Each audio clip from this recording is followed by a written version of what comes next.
Fucking God.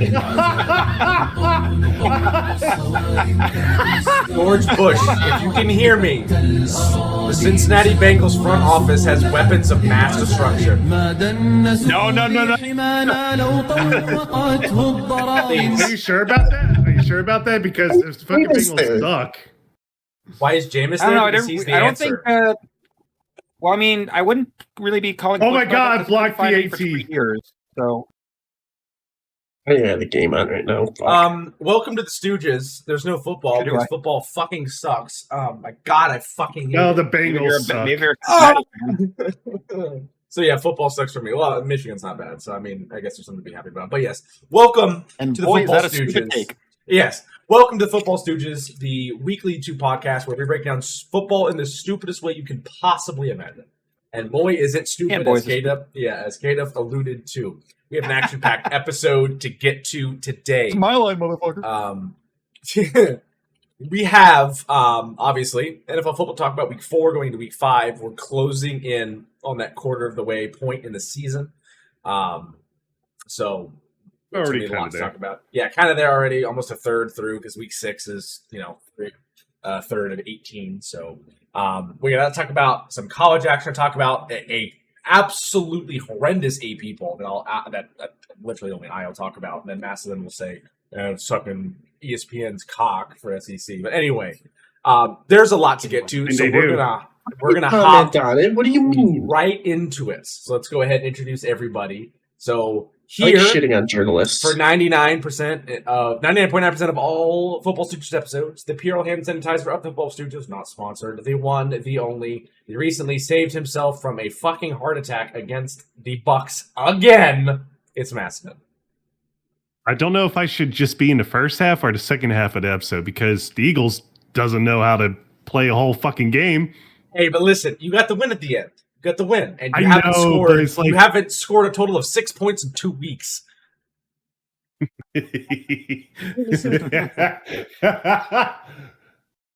Next up, somebody who just had to deal with raging, crazy Boston Red Sox fans. It's K-Duff. Yeah, and I've already got a very tall Cuba Libre to forget about me. Why the reason all the angry Red Sox fans came into my bar. Now, are they eliminated now, or are they still in? Because I know it's best if like an inning and a half left. I wouldn't try. Yeah, if Yankees win, then Yankees go on. Last but certainly not least, it is Gorlami. Yes, she can take this job. She can shove it right up. Nothing to do with. Jesus. Oh. Damn. Yeah. I mean, not wrong. A row of Gorlami killing himself jokes. My God. I was not expecting that. God. I was hoping for a blue balls joke, ending in a fucking tie. It's bad. Badgers had the bye week. Again, we talked about it. Michigan. Yeah, we talked about it last week. It does not look good for Luke Fickell and the Badgers. Luke Fickell should not be with the Badgers as of right now. But anyway, yeah. If we don't score in the Big House at all this weekend, yeah, you count garbage time. We're literally, no. Okay, I'll give you a first. I will give you a first-hand report to tell you what's going on. Yeah, I'm not making it to that. I'm not making it to that. I get it. I mean, if you had a private plane, you could easily make it. But yeah, who's got that? Anyway, they don't call me Taylor Swift, so yeah. Anyway, let's get right into it. We got a lot to break down. We're going to start as always with the crossover grid. I'm sorry, I just checked fantasy. Why the fuck does Kyron Williams have 21 points? Kyron Williams is going that's off. A lot of points. I think Christian McCaffrey has 18 in the game. The only reason I'm complaining is because I faced Mamba this weekend and he has him playing right now. Yeah.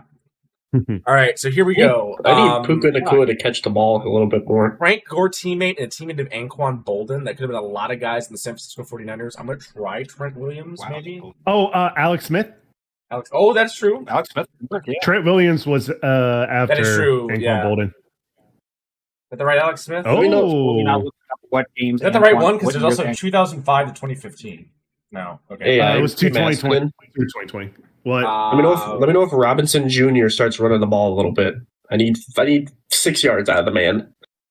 Garoppolo play with? Probably not now.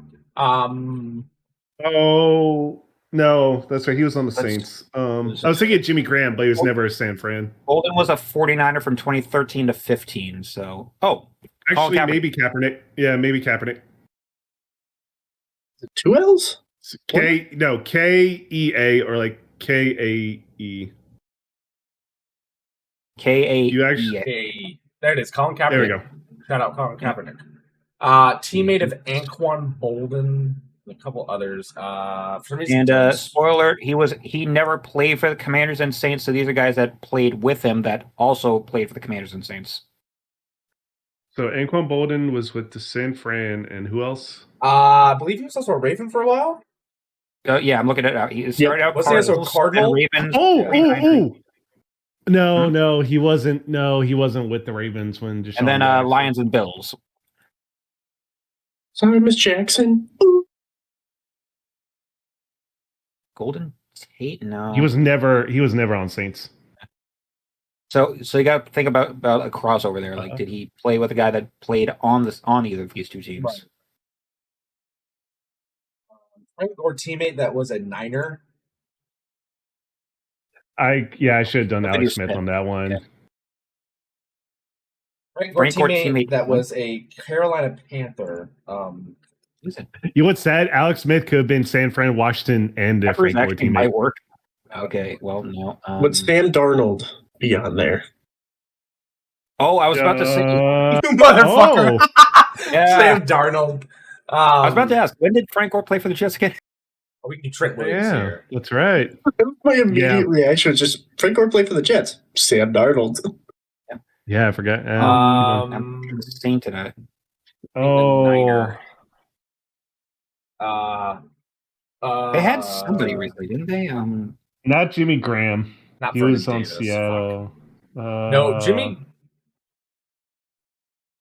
I don't think so. I don't think he was a 49er. He bounced No, around at the end of his career quite a bit. Okay. Yeah, Yankees won. I don't think Marshawn or I don't think Richard Sherman. What years was Bolden on the 49ers? No. Hold on. San Fran Saints. Jeff Garcia. Oh my! I was going to say Reggie fucking Bush, God. actually. What? Reggie Bush. Hold on. Nope, won't work. Reggie Bush. Did Debo play with Bolden? He was not on the Saints. I don't think Debo's been around that long. Debo. Because Bolden retired in like 2017. Yeah. I knew it was a stretch. But I had to try. Isn't there a defender right now that's on the Ravens that played for the Saints? Was Lattimore a Saint? Yes, Marshawn Lattimore. Did not play with Anquan Bolden. Wasn't far enough back. Actually, Uh hold on. Was not Haloti Nada. No. Damn, that would have been a fucking pull. Yeah. that's right. was- Bolden never played for the Saints, did he? Why can I see so many people in Saints jerseys that were never in fucking Saints jerseys? I don't know why. Play for the Saints. Okay. Just going to Google something really quick here. Josh Norman. Shout out Taylor Lewan's baby brother. Oh, I thought it was Derrick Henry's child. That too. Josh Norman's the one that Derrick Henry fucking. He likes getting a strong arm in the front of the face. Yeah. Get bounced like a basketball.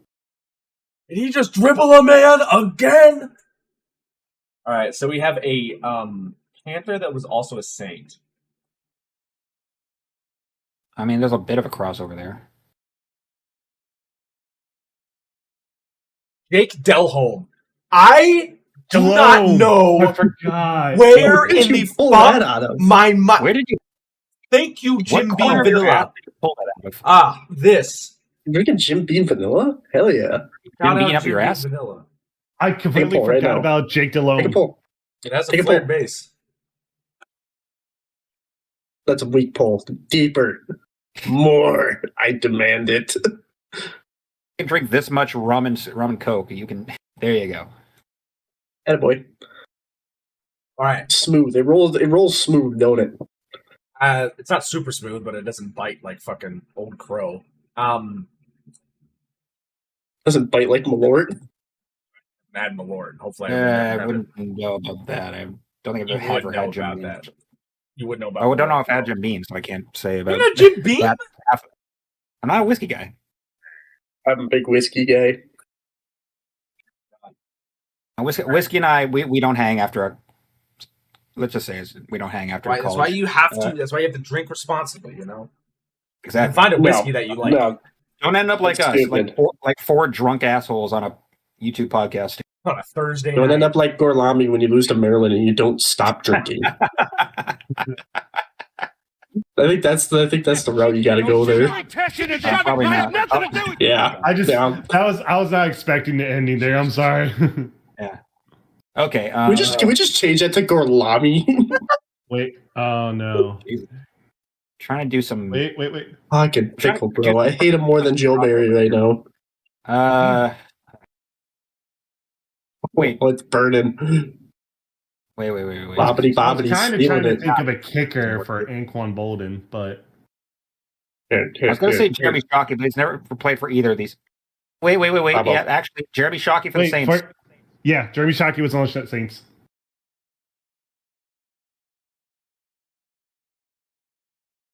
What? Oh, I guess he never played with Bolden. Yeah, Oh, Bolden wasn't a Saint. Bolden was on a bunch of teams, but was never a Saint. Yeah. God.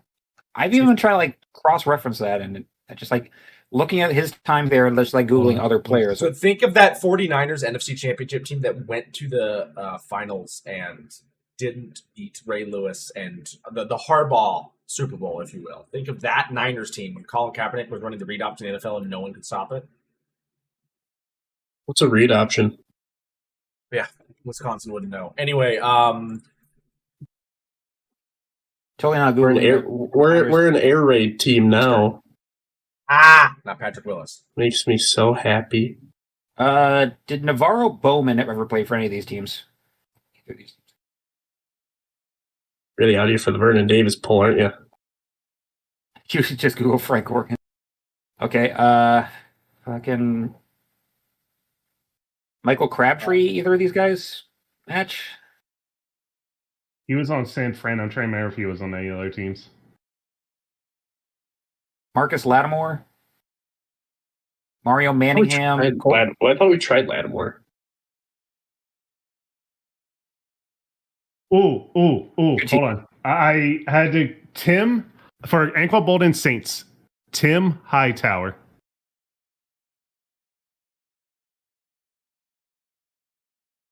Highgh. Yep. My tower. Okay. The teammate of Anquan Bolden that played for the Commanders at some point. I'm actually looking at Michael Crabtree played for the Commanders. Roots didn't play with him. Nope. I'm trying to think older guys now that are on that team. Fuck. Marcus Mariota? I already Googled Mariota. The timelines don't match up. Yeah, timelines usually don't. Fuck me. Just want this to be done so I can shotgun my beer. What about Colt McCoy? Not about him. Why does it stop me when I spell it correctly? It needs capitals. Colt McCoy. Hey! Oh, The one man. Vernon. I guess Vernon Davis here. I thought. All right, Reggie Bush. Is I guess you picked the wrong. Josh Norman. Andy Dalton. I forgot Andy Dalton was a That's right, Saint for a while. Yeah, he was for a bit. Yeah, The Red Rocket himself. Red Rocket himself. All right. We'll quickly talk about college football for myself, then we'll go to KDUF News after that. All right, Lob's College Corner. Here we are, the college football ranking. We're going to start from the bottom up, okay? Arizona State 4-1, don't hate it here. Virginia, they got a big upset against Florida State they move up into the top 25. They are now 24. They also had to pay a fucking hefty ACC fine for rushing the field. BYU moves up 2 spots. They play West Virginia. Illinois, after their fall from grace after fighting Indiana, will then play Purdue. They're probably going to still hover around that 20-ish mark. Those teams will then fall. Notre Dame's still pretty high. They don't have a super quality win. They play Boise State. I mean, I don't know why they're that high, but it is also Notre Dame. No, they played Arkansas. So is this That's why what They you picked- destroyed Yeah, Arkansas. but Arkansas isn't on this list. I don't know if Arkansas is a quality win. Arkansas is kind of one of those like Kentucky mid-level SEC schools. Sorry about it, Hogs fans. Don't fry me in the bacon fat. But The Razorbacks are going to get you for that one. yeah, Michigan dropped the spot. They had a bye week to play Wisconsin. Missouri will have a bye week. They will play Alabama. We'll see what they can do. Dear God, save me. Florida State dropped 10 spots after losing a close game versus Virginia. I don't hate that they dropped that far. This is where stuff gets a little rough. Look at Georgia Tech 5-0. Look at Vanderbilt 5-0. Maintain those spots for now. Let's scroll up and we look at 7 Penn State and 9 Texas. Who are the best wins? I know you guys don't watch a ton of college. Penn State and Texas, who are their best wins? Schiffer. I don't know Penn State, but Texas. Villanova. Was it like The best win for Penn State is Villanova. The best win for Texas is either Sam Houston or UTEP. Both of which Arch Manning I remember played watching like the UTEP game, and I'm just like, I'm watching that first half, like, how the fuck is Arch Manning still considered like a top first round pick after that? Because he's a Manning? Let alone a Heisman winner. Because he's a Manning. Sometimes name doesn't even matter anymore in the league. so? ACC Will Destiny is continuing Ooh, because Florida State lost to UVA, My who lost God. to NC State, who lost to NC State. UVA lost to NC State, and then NC State lost to Virginia Tech. ACC Will Destiny is starting again. All I know is that I was watching a little bit of the UMass game this past week, and I'm just going to say the Cumass Bowl is going to be a complete slaughter. Like Central Michigan is winning that immediately. So this year Vanderbilt has beaten Charleston Southern 45-3, Virginia Tech 44-20. Sorry, Macedon. Virginia, they beat South Carolina, an SEC school, 31-7, and then I beat thought Georgia State 70-21 and Utah State 55-35. Their closest margin of victory was a 24-point win. A 20-point win against Utah State. Okay. They are ranked 16th, below teams like Penn State, who has not won a quality game and just choked one to Dan Lanning and the Oregon Ducks, and Texas, who has not looked like a functional team that has not played anyone. They lost to Ohio State to begin the year. That sucks. Georgia Tech is going to win the ACC. Haynes King will have CTE by the end of the year, but at the same time is going to be incredible. Haynes King looks phenomenal. Hold on. I will say Georgia Tech can, but I'm not going to say definite just because you forget ACC Will Destiny. Yes, I believe. Honestly, they're my favorite. I don't think Miami can hold up to what this Georgia team's got cooking on the sideline. Usually Miami fizzles out by the end of the year. Iowa State be honest. 5-0 at 14. Don't hate it. LSU dropped a couple spots. They lost a big game against Ole Miss. I think they should drop a little bit further for that, but we'll see if they bounce back. Georgia got beat by Alabama. Cyclones is they could easily just lose to Cincinnati. It could just happen. They could. Georgia dropped a couple spots. I don't hate this because they only lost to Alabama. I think they're fine where they are. Texas Tech, I think, should be in the top 10. They have not lost a game. They look great. They're number 11. They play Houston. Alabama will play Vanderbilt. Upset alert on that one. That will not be an easy game for Bama. If they go in like DeBoer does against these easier cupcake teams and think they're going to walk all over them, the door is going to get slammed in DeBoer's face. They lost to him last year, so. Indiana will play Oregon. Oregon is ranked 2nd. Indiana is ranked 8th. If you were to tell someone 12 years ago that Indiana and Oregon will be playing in a Big Ten conference game and Indiana was ranked 8th and Oregon ranked 2nd, I think they have an aneurysm. Penn State fell to 7th, 4 spots down. Texas A&M still what looks like possibly the favorite in the SEC, doing well. Oklahoma is going to play Kent State.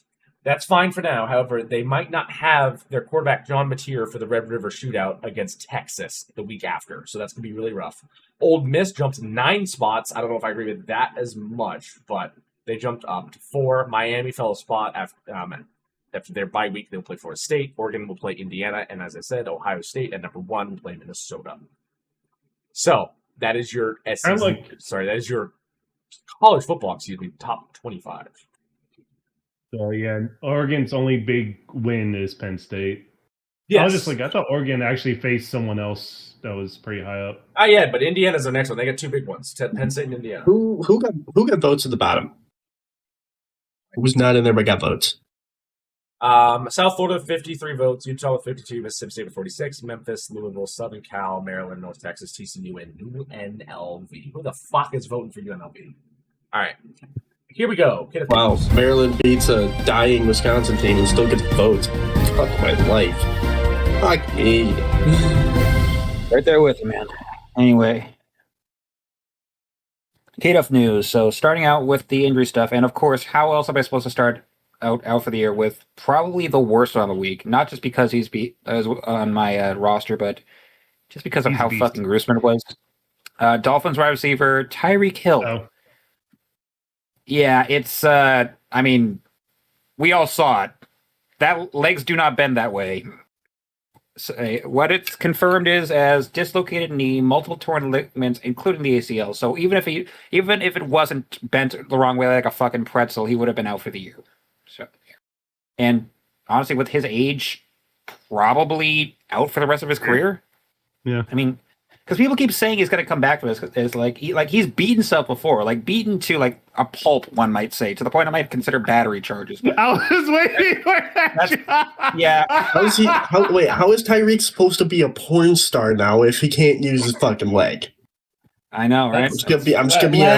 So many career opportunities. Just yeah. I thought you were gonna say Malik Neighbors for the injury. I mean, that was the next one up because he also tore his ACL, so he's done as well. Same as well as Eagles defensive end Agbo Okoronkwo with a torn tricep. And while he was only questionable going into it, apparently Ravens defensive tackle Namadi Madubuike, the neck injury he has is going to keep him out the remainder of the year. As for short to long-term stuff, not confirmed out, but he's extremely doubtful. Ravens quarterback Lamar Jackson with a hamstring injury. Titans running back Clell Mullings and Chargers offensive tackle Joe Alt with ankle injuries. Vikings offensive tackle Brian O'Neill with MCL sprains. Both Browns wide receivers, Cedric Tillman with a hamstring and DeAndre Carter with knee injuries. Cardinals running back Trey Benson underwent meniscus surgery. He's expected back from that at just like 6 weeks, which is like after I just fucking picked him up.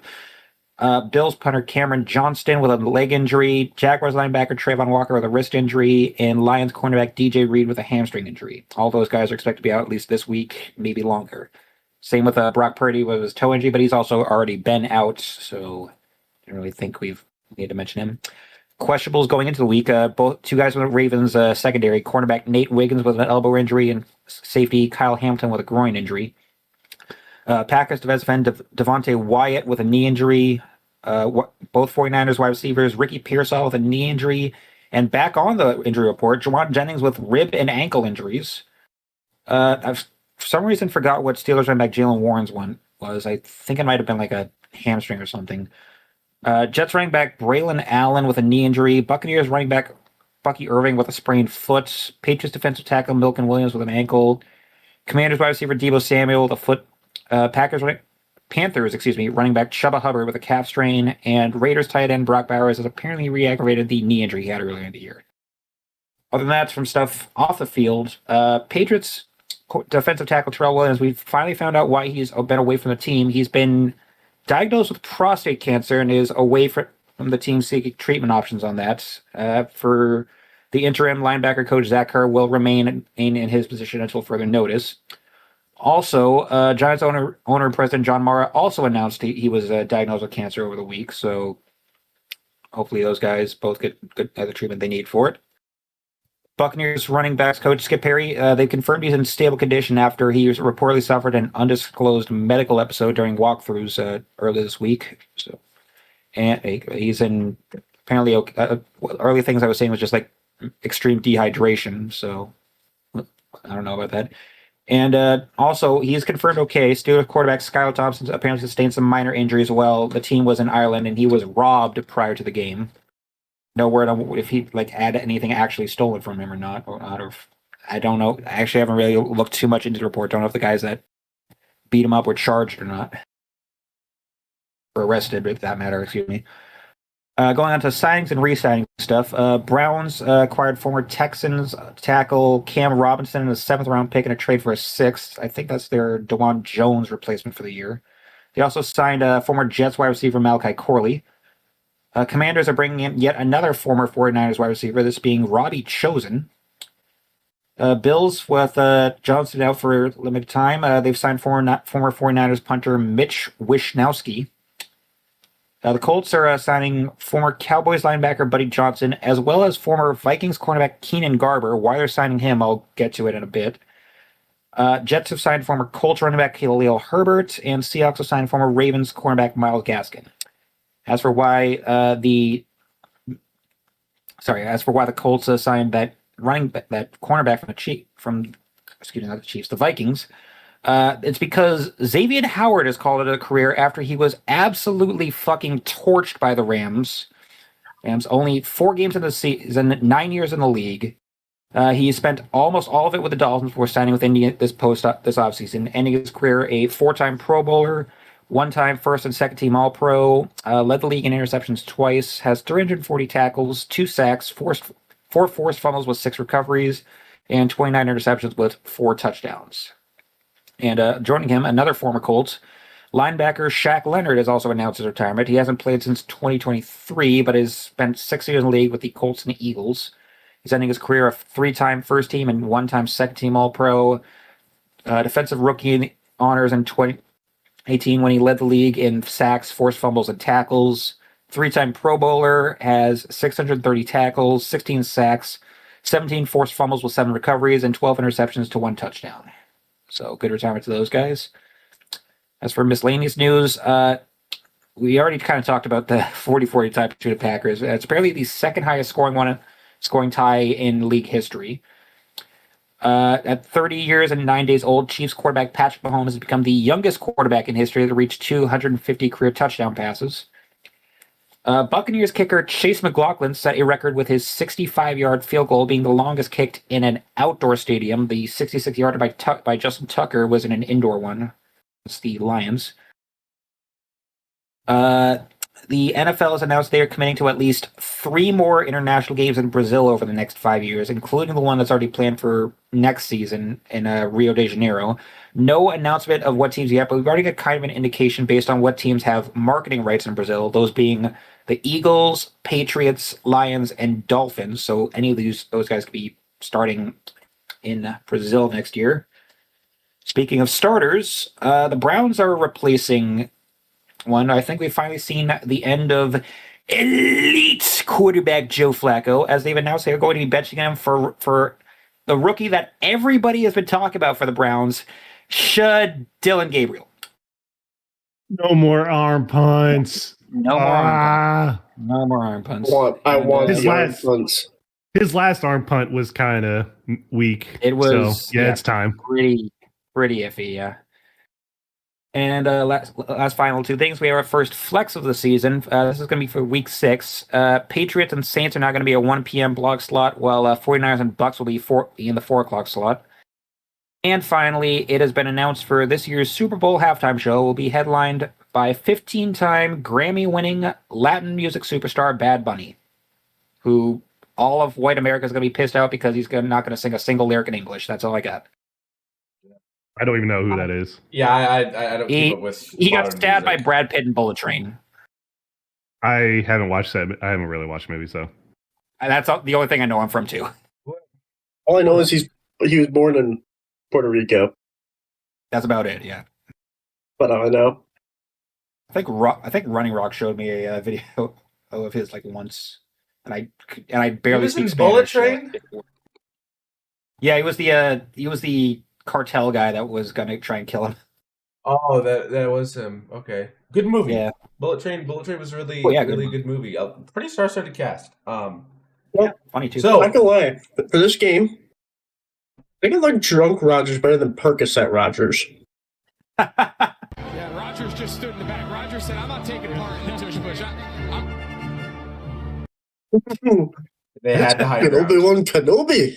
Yeah. Aaron Rodgers had the high Golden ground blood. from Dublin, Ireland.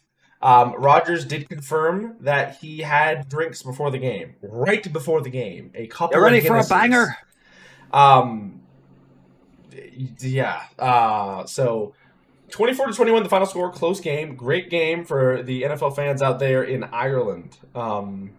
Rodgers putting on a somewhat turn back the clock kind of proponents. Turn back the clock type of performance. 18 for 22 for 200, one touchdown. Yeah, one touchdown, no interceptions, 2 sacks. Carson Wentz, 30 for 46 for 350, 2 touchdowns, 2 picks, and 6 sacks. So, again, that offensive line for Minnesota is horrendous, even when Carson Wentz injured all to hell. It is, yes. But also, Wentz did still perform decent, 350 passing yards, though 2 picks. So, some issues there. But Pittsburgh performed quite well. A lot of offensive turns there. Broderick Jones right there. Jalen Ramsey right there getting a fumble recovery. Same with Broderick Jones. I mean, their defense turned out great. Getting 6 sacks is always great to have. Oh, look, Mason's learning from Ramondre Stevenson. No. Kenneth Gainwell did run the ball really well, 19 for 99 and 2 touchdowns. A great game to show for our overseas fans. Great job there from both teams. Performed pretty well. Both of these teams are kind of interesting. I mean, honestly, it seems like right now, and I hate to say this, that the AFC North is almost Pittsburgh's to lose. The Browns are switching to a rookie quarterback in Dylan Gabriel. The Bengals have lost Joe Burrow for the majority of the season, are now on Jake Browning. And the Ravens look like they're going to miss Lamar Jackson for a week or 2. I'm in the hospital. Pittsburgh winning AFC North bullshit again? Who would have guessed? I don't want to say who I guess, but Pittsburgh goes Super Bowl. Again, not even Nostradamus can predict what happens in the AFC North. This shit is fucking insane. Yeah, once we get to the Ravens game. Well, I mean, we could have predicted the Bengals shut down when they lost Burrow. We get to the Ravens game. Like, there's more drama coming out of that team than the Steelers normally does. Yeah. He said when Burrow got hurt. That's what he meant, when Burrow got hurt. Apparently to beat Brian Flores' defense is to have a fast running back. Yeah, for the Vikings, your defense has got to perform a little bit better here. You were letting a lot of quick things go by, quick runs up the middle, out to the outside, some slants, let Rodgers really get hot. And then honestly, the biggest problem I feel like for the Vikings is just that O-line. Like, you let up 6 sacks against a Steelers team that has a good edge rush, but not like, we're not talking Packers, we're not talking Browns level. So... You think Rodgers had some Bailey's Irish cream in his locker for halftime? Among other things, sure. He had about 6 Magners ciders before the game started. Probably motherfucker probably took a rhino pill. Let's not kid ourselves. But yeah, Irish cream. Yeah, Vikings offensive line is very injured. I think they were on third stringers for 1 or 2 spots. And that does not bode well when you got to play. I believe hurt the game. They still have to play the Browns, right? They have to play the Browns. They have to play the Packers twice. They have to play Detroit twice. That's 5 games against probably top 5 D lines. And this D line is again. I'm not discounting the Steelers D line. Cameron Hayward is still very good, and TJ Watt is still very good. So don't say. Next games are Browns, Eagles, Chargers, Lions, and Ravens. Those are the next 5. So Browns, Myles Garrett, and Mason Graham. Eagles, Jalen Carter, and Joe Dave. I don't know. I thought Carter got hurt, or did he actually come back? I'm trying to remember. Davis. David, yeah. Well, you guys got enough shit kickers on the line anyway. And then after that, you had who else? Chargers, who they've got Mac. Mac might be back for that, which is a problem. And then Lions, I mean, Lions need no introduction with. Yeah. And then also, did he still have the guy on the other end, Davenport, or did he leave? I think Davenport's a Texan now. Yeah. But Aiden Hutchinson is a force of nature. So you have games where you're playing really good defensive lines, and if this O-line doesn't improve in some manner of speaking, whoever's playing quarterback, it could be Carson Wentz, it could be J.J. McCarthy, it could be the ghost of Frank Tarkenton, or it could be fucking Joe Biden. They're going to die, all right? So you gotta fix that fumble. That is so funny. That fumble is hilarious. I mean, he's old, dog. Aaron Rodgers is ancient. No. His hands were just slick because he was holding a nice frosty mug of something while he was on the sideline. Look at this. Just wait. And then just drops. Oh, just how it went backwards. And he's like, backwards. I also didn't realize Aaron Rodgers ever had a tattoo on the underside of his bicep. Never realized that. That's recent. That was like first year with the Jets, I think. And then there Carson Wentz interception. Yeah, I mean it's Carson Wentz. Also, Steelers. You're not using Chris Boswell to go up more than go up to about a touchdown, or like forcing Vikings to do a touchdown instead of kicking a field goal to tie it when Mike you were Tomlin. like 1 minute. Like, I know, but what the fuck? Mike Tomlin will make a genius decision coaching 1 second and then turn around and make the most dumbass decision that makes you question why he's even a coach in the first place. That's just Mike Tomlin. But again, Steelers get the win. He likes keeping Pittsburgh on their toes.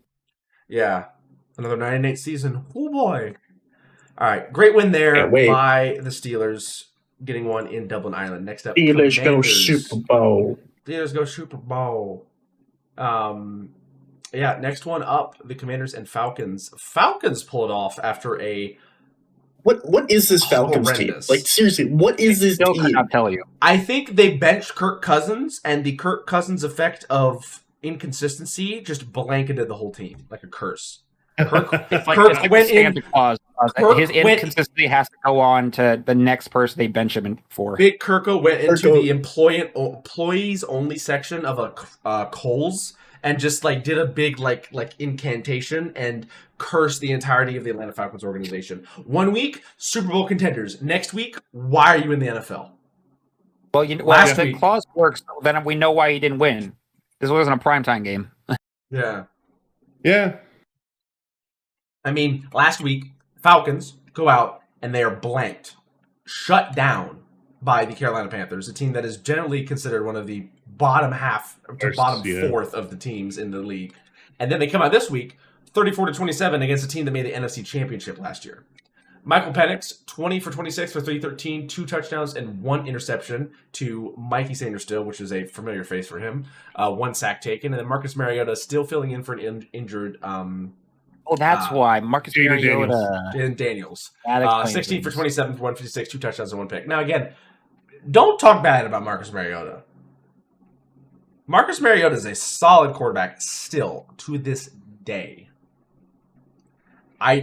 If your team is only succeeding because you have a certain quarterback, there's problems. This Commanders team has enough in the tank at every position to be able to do a ton of different things. They just decided to let the Falcons take advantage of them on spots. A reverse play in the NFL where guys stay home. That works in Pee Wee. It won't work in the NFL if guys know what they're doing. Great day by Drake London, 8 receptions, 110 yards, and a touchdown. Bijan Robinson, 4 receptions, 106 yards.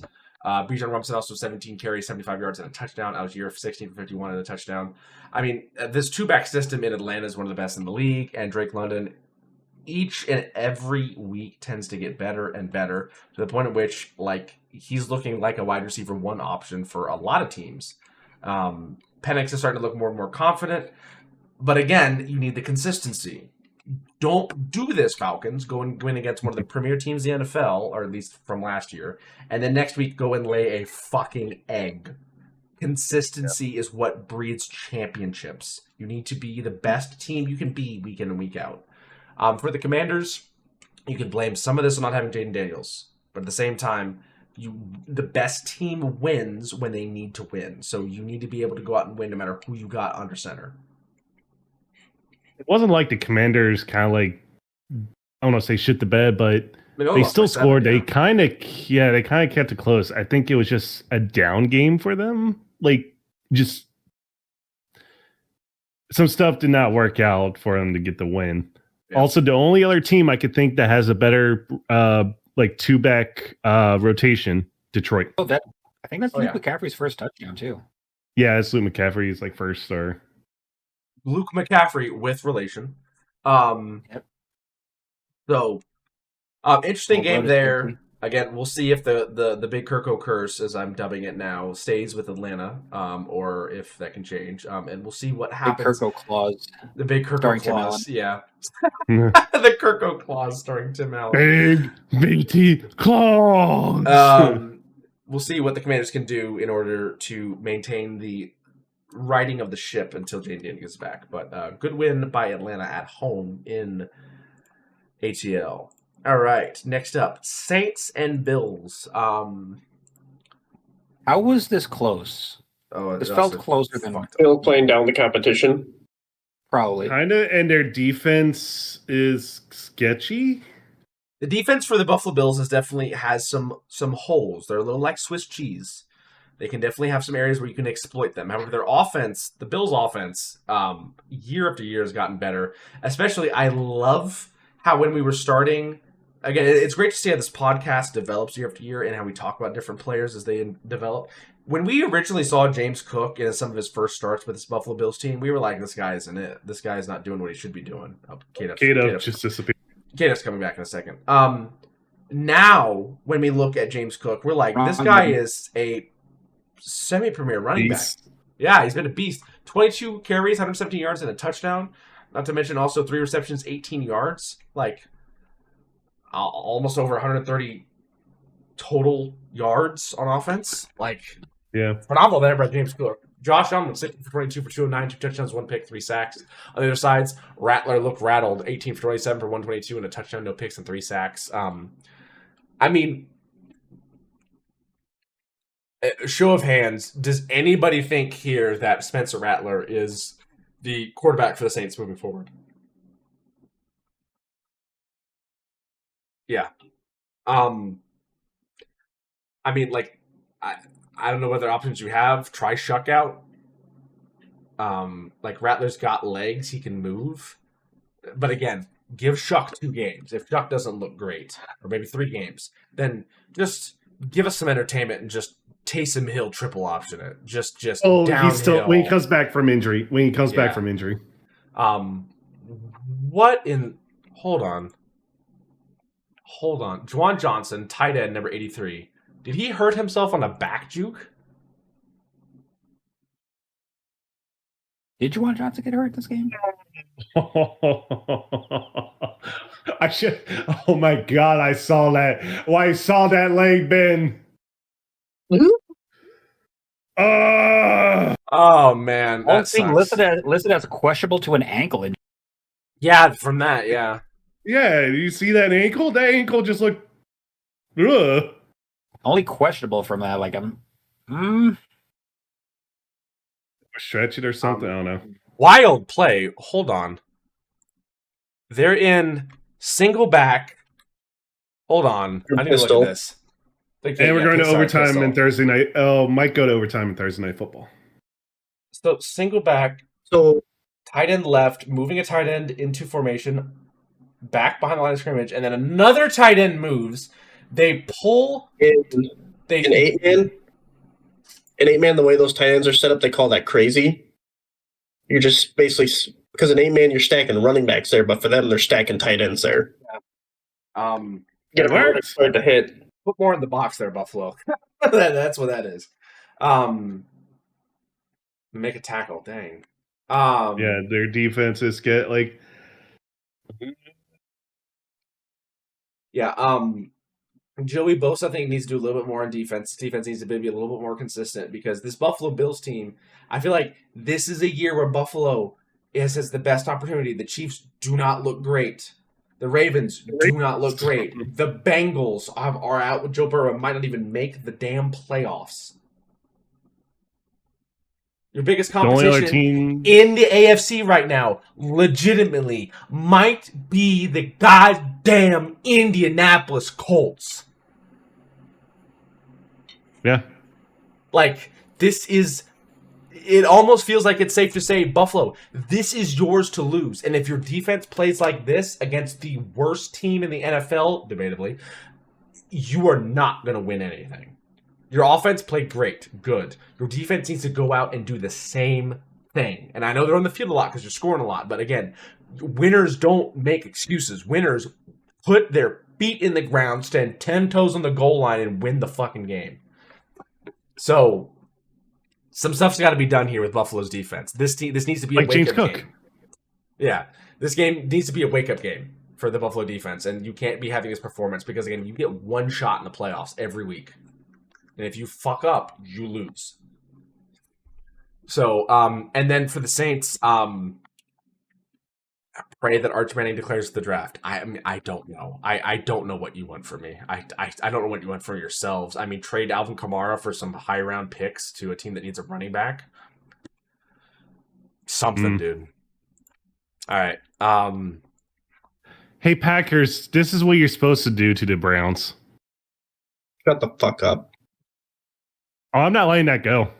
A Rust Bowl showdown between the Detroit Lions and the Cleveland Browns. 34-10, the final score. The Lions get the win at home. 16-27 for Jared Goff for 168, 2 touchdowns and a pick. Joe Flacco, 16 for 34, 184, no interceptions, or no touchdowns, and 2 really bad interceptions. Really bad interceptions. You'll see them on the highlight reel here. There were some throws that Joe Flacco was making where it was like, who were you throwing to? Like, Jahmyr Gibbs also ran 91 yards and 15 carries and a touchdown. Great job by them. Again, that two-back system. One guy doesn't do well, the other does great. Probably the best two-back system in the NFL. Great job there by the Lions getting the win. Again, this is what you're supposed to do against teams that aren't great when you're supposed to be a good team. You go out and you dominate them. You don't play patty cake with them. The Lions know how to do this. They definitely had a weird situation with the Packers early on where they seemed like they just were not ready at all for that. And the Packers showed up against tough competition and they don't show up against iffy competition. So, but great job by the Lions to go out and prove the team that they are. Why are you calling a quarterback sneak when your quarterback is like older than most of your coaching staff? Come on. There you go. There you go. There you go. There you go. Jeez. Judkins look promising for the Browns. Also, he's not showing a lot, but like he looks good. Like if you're gonna run a quarterback sneak and you have Joe Flacco in, I know you want to telegraph your plays. You have 2 young quarterbacks, 3. You got Pickett, you have Gabriel, and you have Sanders. I would reckon to say that Sanders and honestly Pickett and Gabriel are pretty athletic. Put them in for a QB sneak. Don't make the retirement home guy go in and try to QB sneak against this Lions D line. Like, make a business decision here. Come on. But this was Joe Flacco's, at least for now, last starting game as a Brown. It is declared that Dylan Gabriel is not a starting quarterback for their next game. Is this the Browns throwing in the towel? I mean, when haven't they thrown in the towel? When they had Baker? And then you see what happened. They threw in the towel by getting rid of him because they wanted an adult. And then Hey, if Baker is a child, then shoot, I want a child as my quarterback, and that guy is a winner.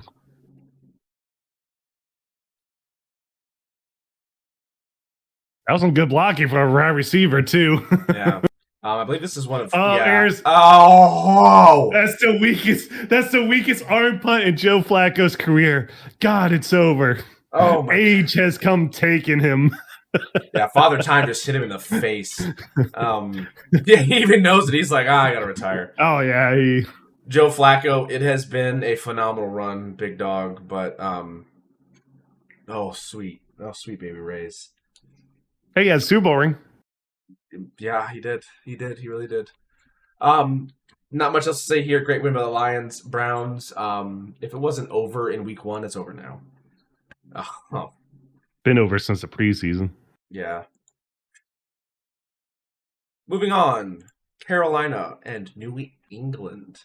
Patriots get the win 42-13, coming back after a bad loss. Carolina looked like they were really good last week, but again, it's Carolina, and two things can happen 2 weeks in a row. Two good things can happen 2 weeks momentum's in a row. got to come from somewhere. Yeah, and now you're going back uphill again, Carolina. Bryce Young, 18 for 30 for 150, 1 touchdown, 1 sack. Drake May, 14 for 17, 2 of 3, 2 touchdowns, no picks, and 1 sack. Great performance there. Didn't really run the ball super well. They spread the ball out a decent bit, but no one had over 40 yards rushing. So, But Stephon Diggs, 6 receptions, 101 yards. So that pink Coke is doing something. This is still my thoughts. Yeah, my thoughts on the thing. So, my whole idea was like Vrabel probably just went to them like, okay, so guys, losing to Aaron Rodgers and T.J. Watt last week makes sense. Losing to Bryce Young, though, I will literally break some necks if you do that. So, but at the same time, too, right? To probably not. Another good thing I can probably contribute to less turnovers. Not much use of Ramondre this game, which that doink. Yeah, Trayvon Henderson looks pretty good. Moving him to the RB1 slot I'd like to see more option. I'd like to see more of him. Like maybe switch. Maybe if we got rid of Ramondre, like we'll keep Gibson for a bit. Like have him be RB1 and Ramondre 2. Sorry, Travion 2, or alternate that depending on how they function the rest of the year. But another thing, you bring up a good point there, Madison. Like not just that doink, like their whole special teams for the Panthers was just absolutely atrocious. Like I think they cost their punter about 187 yards because they just couldn't do anything to stop, especially on that Marcus Jones run back that I think it happens either next quarter or next half. I forget where exactly it was. Yeah, Marcus Jones had 3 returns for 167 yards and 1 touchdown. They also had a kick return for 28 yards, and Trayvon Henderson had another one for 20 yards. Neither of which scored a touchdown, but Jones did score a touchdown on his 87-yard. It comes up. I think it's on this punt, actually, funny enough. Yeah, let me see here. Yards. Yeah, jukes 3 guys. Breaks a tackle. 2 ankles. And then it's just clean. The door. Then not even barred the door. And Hunter didn't even want to try it. Well, Punter couldn't even do anything. He had 3 guys going to be surrounding him. The punter had the Berlin Wall in front of him there. Pretty much. I mean, New England's special teams seems to be good. Like, it's not like it wasn't only this game. They've done it a couple of games this year. They've historically been very good, especially on the back of guys like Matthew Slater for the better part of a decade. With him gone and with the whole kind of whirlwind we've had with changing kickers and punters the past few years, it's been it's taken a bit of a step back, but we've always had good return men. So I'd like to see that. Yeah. I would say that your special teams has been a very defining factor this season thus far. I mean, as far as the return game, I would say you have the best special teams, honestly, in the league right now. Maybe not kicking as far as that goes, because there's still guys like Brandon Aubrey who are just lighting it the fuck up. When it comes on punter kick returns, I'd arguably say you're right. Yeah. I don't know if I can name any other teams that really have the same kind of production from it. This was also against a team that is taking advantage of the different kicks, where it's like now you get to start at the 35 if you do a touchback. So the Panthers and what other team is doing it? I can't remember the other team that's doing it, but they're doing I believe it's the Rams. They're doing knuckleball kicks. They're kicking the ball in a fashion to make it waver slow, kind of like fly still in a way that's hard to catch and doesn't go super far. So there's a ton of muff punts. The Rams lead the league in amount of kickoffs that have been muffed by the opposing team. And they just did it in overtime. There was a kick in the U tree that there was a penalty in that U-Tree brought up in his sports ball video this week where I forget what game it was, but they were inventing a new way to lose the game, and it was because the kick didn't go all the way to the 35-yard line. It was Arizona, Seattle. We missed that one. Yeah, we already covered that one last week. Yeah. So, great win by the New England Patriots, putting up 42 points. Definitely really good for this young team. Also, I want to talk about something here. So, I'm going to read you off some stats here. Okay. Sure. So, through the regular season, through 4 weeks, Josh Allen has a 70.2% completion percentage, a 964 yards, 7 touchdowns, 1 interception, 109.7 QBR. Okay? This other guy has a QBR 0.3 less, only 1 more pick, the same amount of touchdowns, about 20-ish more yards, about 20-ish more yards, and 4% higher completion percentage. Who is this quarterback? Drake May. Drake May has a 74% completion percentage, 988 yards, 7 touchdowns, 2 picks, and a 109.4 QBR through the first 4 weeks. Is it time to start having the conversation of Drake May being a top 10 current NFL quarterback? He's showing flashes. But it's against bad teams. That's the thing, though. I don't think this is flashes. 4. This is 4 straight weeks. I'm going to say hard to say in week 4. Also, you're absolutely frozen on me. I'm going to go through the QB rankings for right now. Now this came out earlier today. So top tier quarterbacks for right now: Josh Allen, Patrick Mahomes, Justin Herbert, Lamar Jackson, Dak Prescott, Baker Mayfield, Jalen Hurts, Matt Stafford, Jared Goff, Jordan Love. Do you think he could beat out any of those guys in the ranking? Dak Prescott. Right there. Prescott, definitely. Yes. Love, maybe. Yeah, I need to see a little more consistency for him to be up there with Love. He's close. Goff, he's got 73.8% for 920 passing yards, 9 touchdowns, 2 interceptions. Arguably, Stafford Goff only had one. Stafford only had one. But he's only at 67%. I'd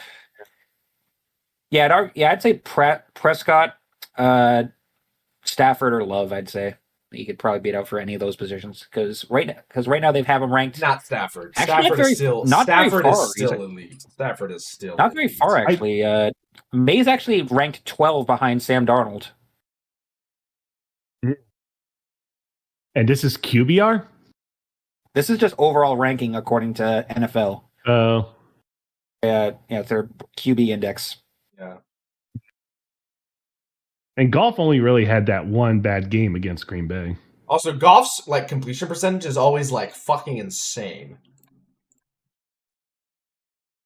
Goff's QBR is crazy because of his completion percentage. All right, so Chargers chargered. The Giants were shooting darts and they were hitting bullseyes, pun intended. The only issue is that they did try to throw a dart and hit themselves in the knee, Malik Neighbors' knee, which is now blown up. That's because of fucking MetLife Stadium turf sucks. Yeah, that needs to be fixed. But again, that's another issue. As we've learned, they don't exactly need a neighbor to win. They just need a battering ram by the name of Cam Scatterbo. Yeah, they need a fucking coke addict with CTE.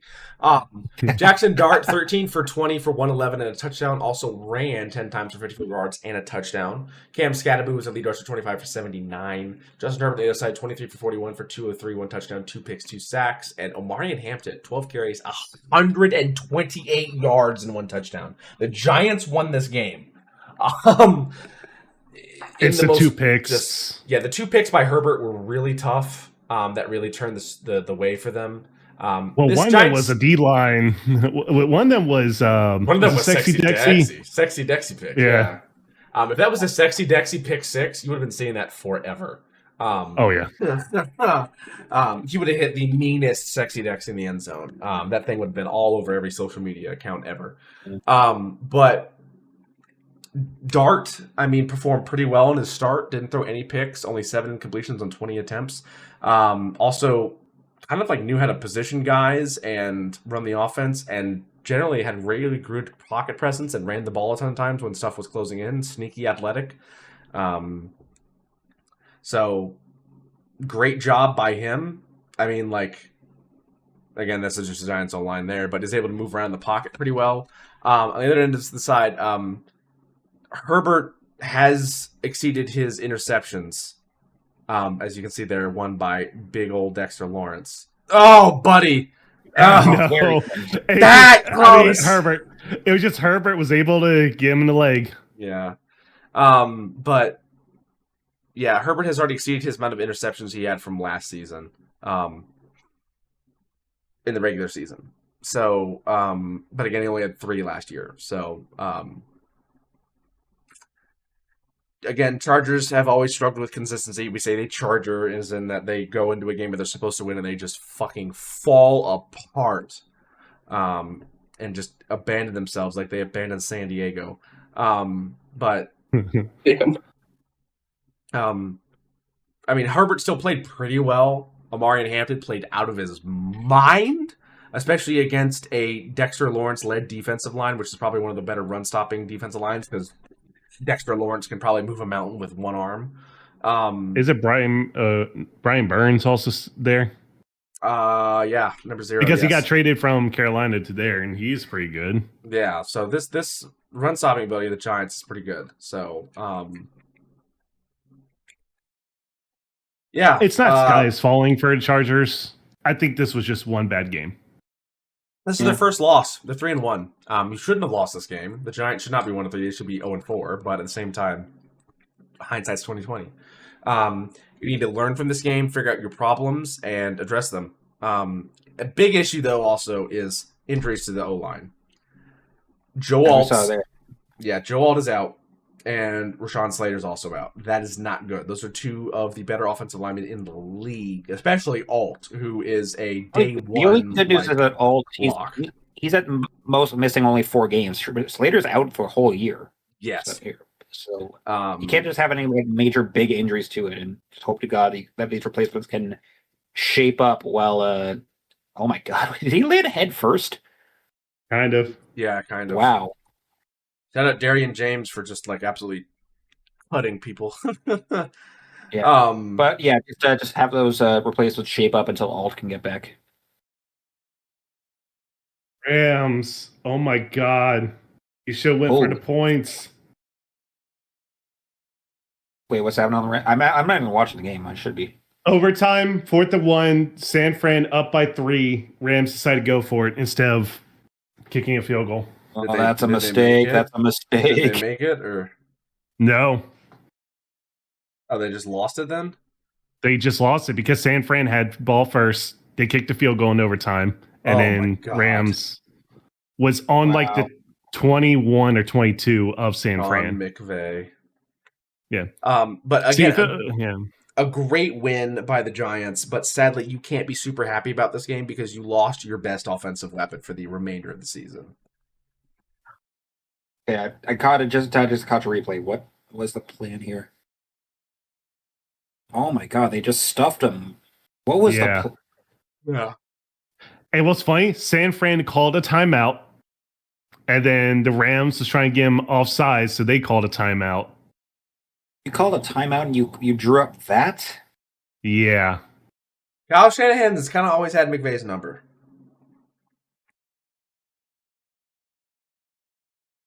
All right. McVay has a Super Bowl win. Yeah. Yay, first half. What the fuck was that second half? Yeah, Philadelphia Eagles are able to stave away a Tampa Bay Buccaneers attempted comeback. Jalen Hurts, 15 for 24 for 132 touchdowns, no picks, 2 sacks. He also was their lead rusher, 9 for 62. Saquon Barkley, 19 for 43 and a touchdown. That's what happens when you run against Villa. Tampa Bay Buccaneers, Baker Mayfield, 22 for 40 for 289, 2 touchdowns, 1 pick, 2 sacks. Their lead receivers, 2 of them, only by a yard difference. Bucky Irving, 5 for 102 and a touchdown, and Mecca Buka, 4 for 101 and a touchdown.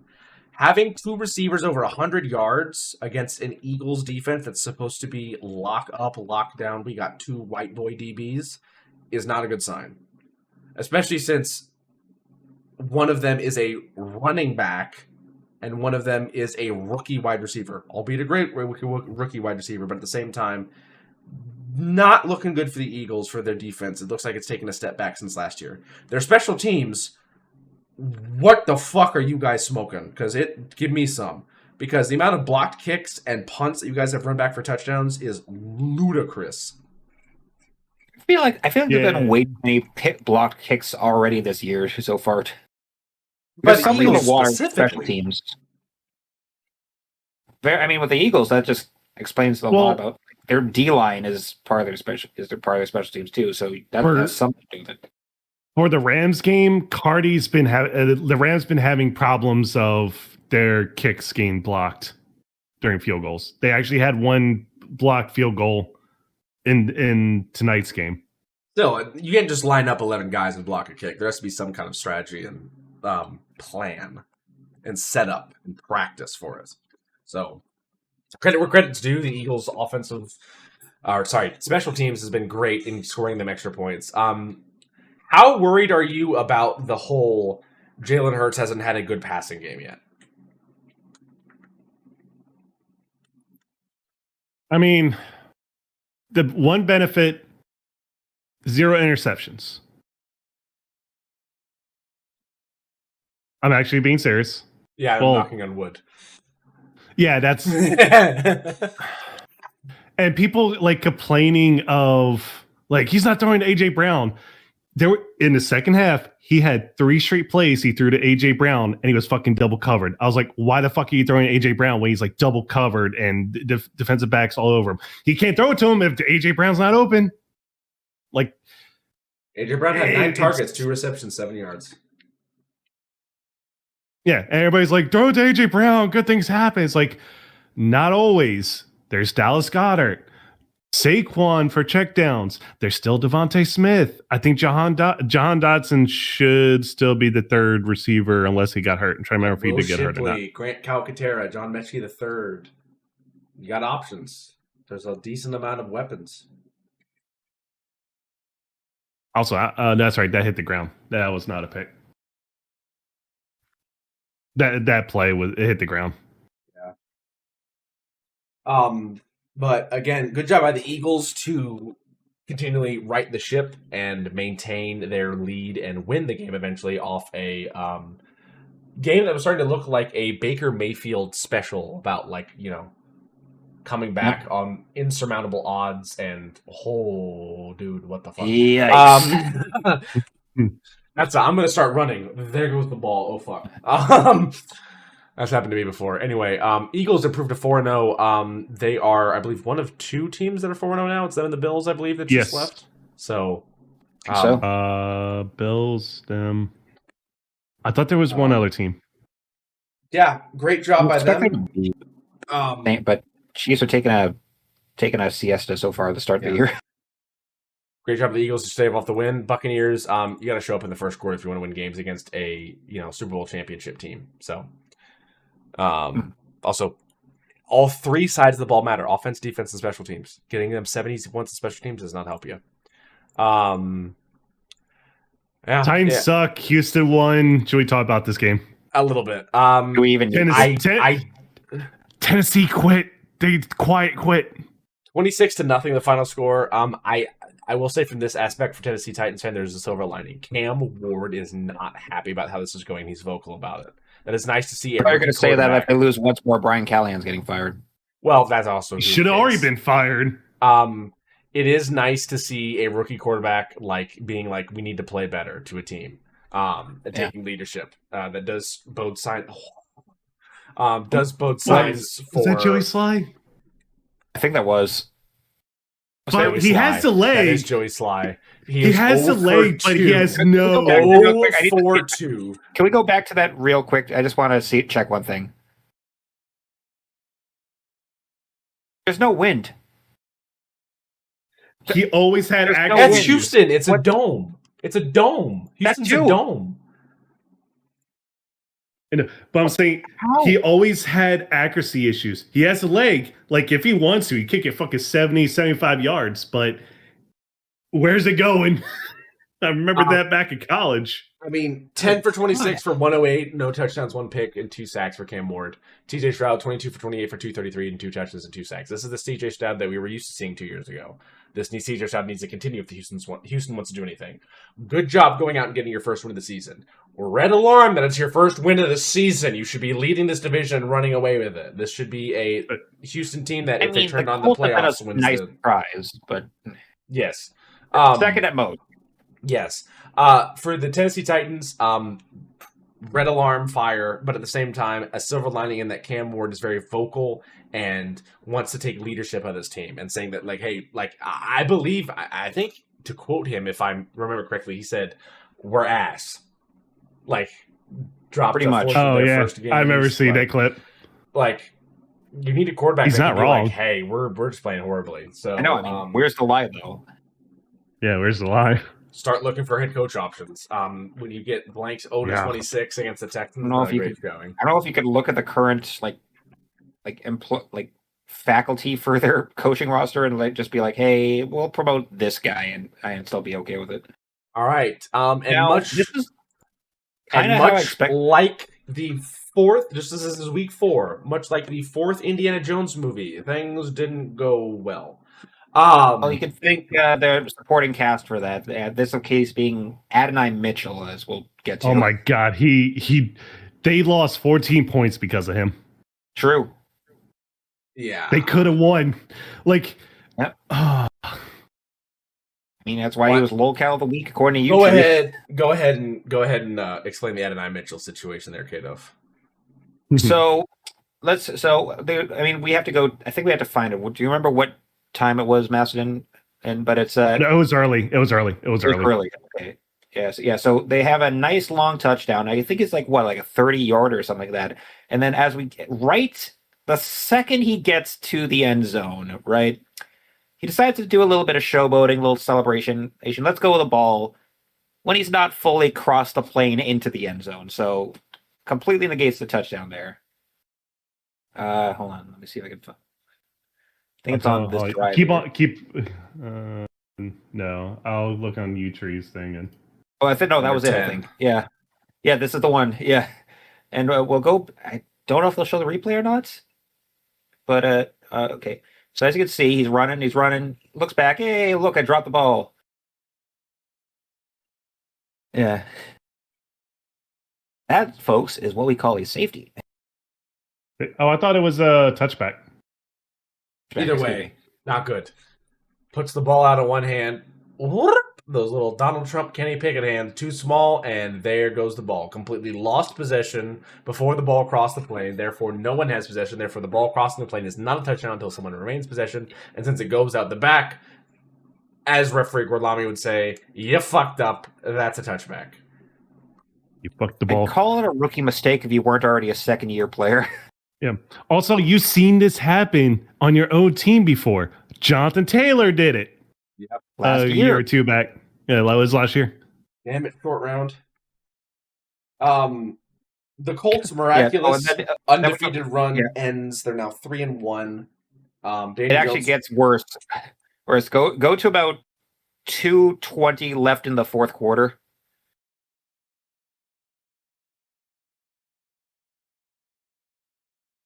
Oh yeah. Yeah. Okay. So Jonathan Taylor, beautiful. You passed it. Beautiful run. And, no, they skipped it. They skipped it. They skipped it. Yeah, so, but thing is, Jonathan Taylor has a beautiful run, and it's undone by Adonai Mitchell with a holding call very far behind where the action is taking place. Mm-hmm. Wait, is this? No, that's not it. No, that was not it. That's not it. Yeah. So Adonai Mitchell, holding call that called back a touchdown and a fumble through the back of the end zone on a wide open play that led to a fail. And then this play by Tutu Atwell and Matthew Stafford caused a 20-20 game to become a 27-20 game in the favor of the Rams. And that's how it would end. Colts get the loss by 7. Could have been Daniel 34-27, Jones, but yeah. 24 for 33, 262 and 1 touchdown, 2 picks for 2 sacks for Daniel Jones. Matthew Stafford, 29 for 41 for 375 yards, 3 touchdowns, no picks, and 3 sacks.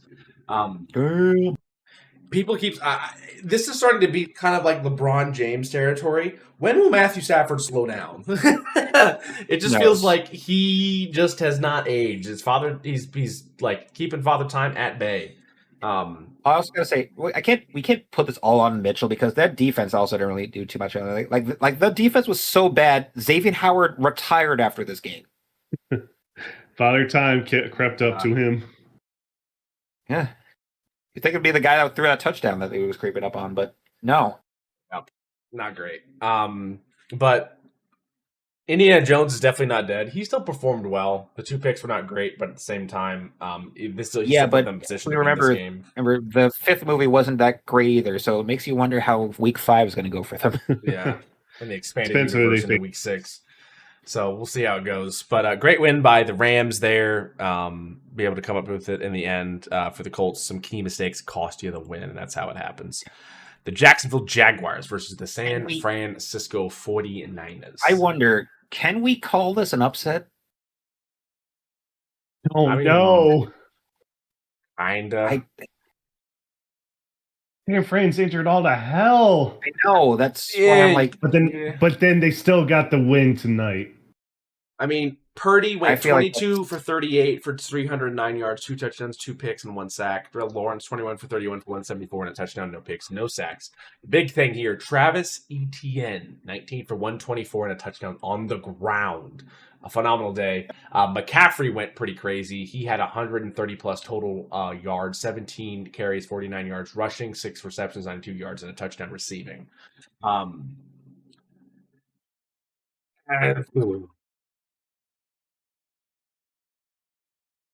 Yeah, I does anyone want to fill me into this game? Because I don't know where to start. The only thing I know is apparently there's like major beef between Robert Saleh and Liam Cohen. Oh, yeah. Something. Robert Saleh, I think.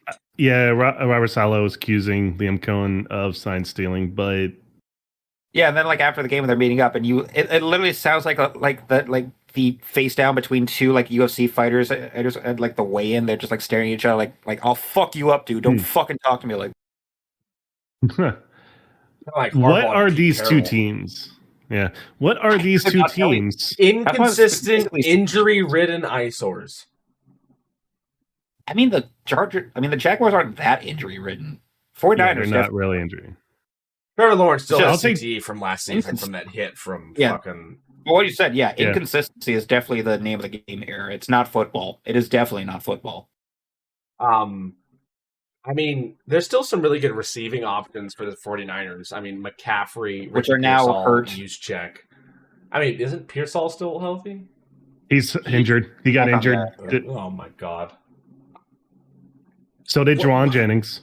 There needs to be like an FBI investigation to what's in the fucking water in San Francisco besides poop.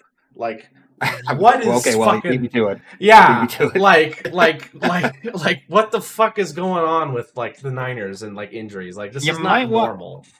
Can you sue their medical department for negligence like this? I don't fucking know. There's not negligence. It's not like they're going out there and saying, I'm not going to tape your ankle. Fuck you, kid. Like, no, they're like, guys are just going out and getting hurt in the way that football players can get hurt, which is sadly a part of the game. No one wants to see injuries in the game. Everyone hates to see stories like Derrick Rose in the NBA or Alex Smith or, even Drew Bledsoe, constant injuries, or Andrew Luck.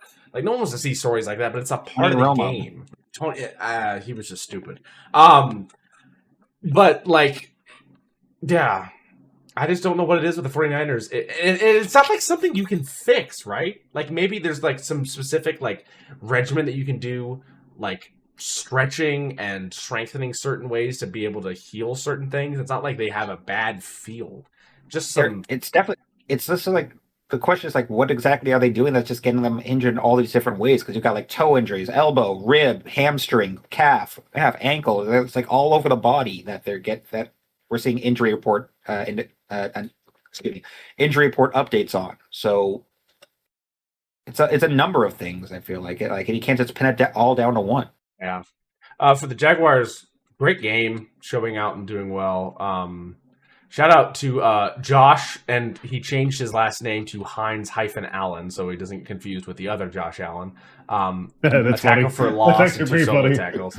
Yeah, shout out Josh Hines-Allen, I should say, and this Jacksonville defense for doing a great job in slowing down this pretty explosive and sneaky San Francisco I think they did that offense. joke at like a Gridiron Heights episode. Like they're knocking out it's like a horror episode where they're like being hunted by defenders. Like they knock on the door. Who is it? Josh Allen. 2 syllables. Horror. Josh Allen, phew, and they open the door, the other Josh Allen. Ah! Yeah. Oh, yeah, I remember that one. From the guy that can't spell, okay. Okay, shut up, child. Anyway, your Bostonian accent is coming up to you, and you're telling people who is Danny DeVito. Banging whores. Banging whores. God, this fucking show. God, this show sucks. This fucking podcast sucks. Anyway, so Colts are Danny DeVito. Colts are Celine division. Dr. Khan, however, yeah, go Sox, Tom Brady's a fucking go, whatever. What the fuck ever. Move on to the next game. As I was saying, the Colts are leading the division because they have a better conference record than the Jaguars. They're both 3-1 and overall, but Colts have a better conference record. Yeah. Right.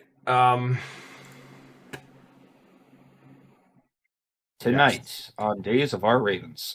Say it with me, everyone. That's so Raven. That's so Raven. Say it with me, everyone. Ravens, you had one job.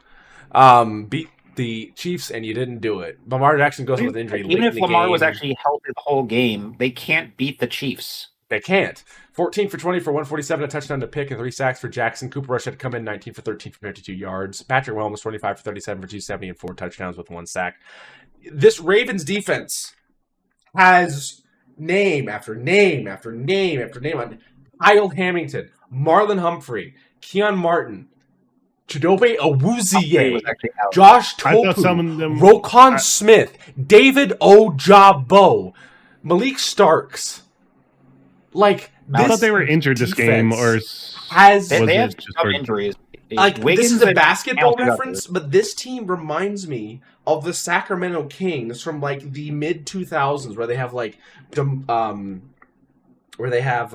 DeMarcus Cousins and crew, and they have like on paper this roster that should be like, this is a fucking good team, and they go out and it's like, where we're paying all this money for talent, and it's just like, look at the field where I grow my talent on defense. There's fucking it's a criticism I've had about the Ravens for like the better part of a decade. Like, they have all this talent on defense, and you never see it like actually show up against big teams. Like, what, like, big teams. Like, the last time I think we've actually seen stuff like this, Ed Reed was still on the team. Where does it, like, he did not take all their actual talent when it matters away with him when he retired. You hope so where not, the fuck is it? Seems like it. You keep using first round picks on these guys like Nate Wiggins, Kyle Hamilton. They're first round picks. They're doing fucking nothing. But they're still getting stats and doing good and getting Pro Bowl rosters. But in like big games, it's just the defense as a whole just like poof. Yep. Like, what happens? You wonder why this team can't make a Super Bowl. Is partly because of that, and I don't know if it's just like they're not even trying against big teams. It's a coaching problem, which, I mean, let's face it, with John Harbaugh, like there's been calls for his head before just because of like how they can't make a Super Bowl. But like, whatever the fuck needs to happen, like, it can't keep happening. Otherwise, you're never going to get that monkey off your back that you never got to beat Patrick Mahomes. Yeah, and then the same thing, you go out and go get Derrick Henry, as like Masson says every week. You have the equivalent of a fucking semi-truck at a halfback, and you don't run the ball enough. What's Derrick Henry's carries? How many carries do you have? 8. Yes, he fumbled in your backfield. Even though it's definitely a coaching thing, then. Yeah, because yes, he fumbled in the past couple of games, but I don't think that's going to be a trend for him. It's not like you can't break through that D-line either. I mean, the Chiefs D-line isn't also that like why bad against Derrick Henry. I know this is a college football thing. I know this is a Pee Wee or high school thing.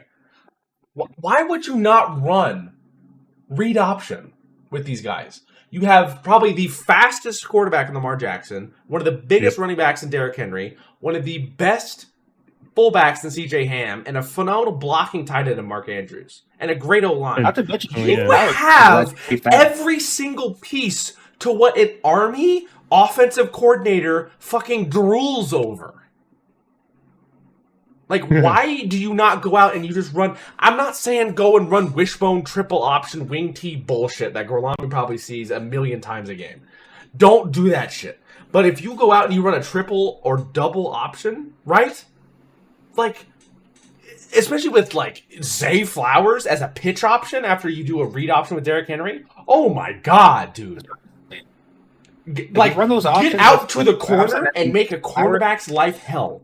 Make him pick Lamar, or imagine you're a quarterback and you have to either play the pitch or the man. You have Lamar Jackson or Zay Flowers. Death or death. What do you pick?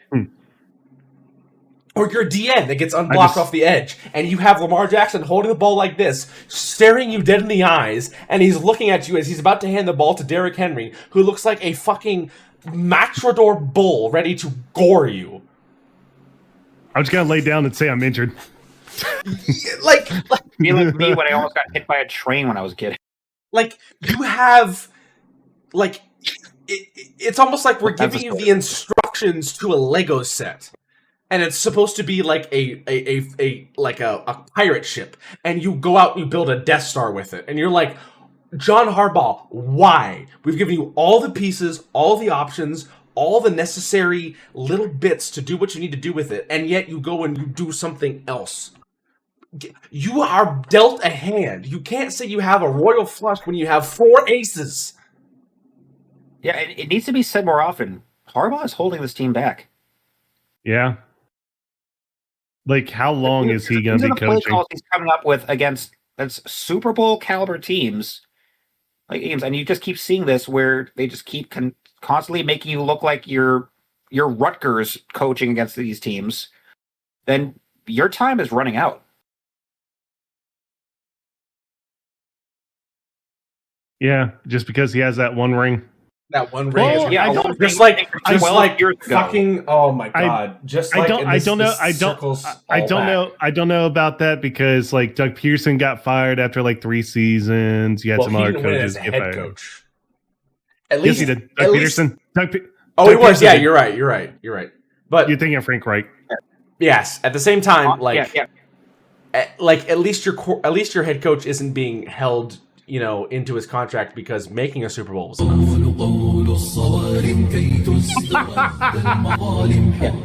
With Harbaugh, that's Super Bowl team. All right, Super Bowl we get to that. team 12 years ago.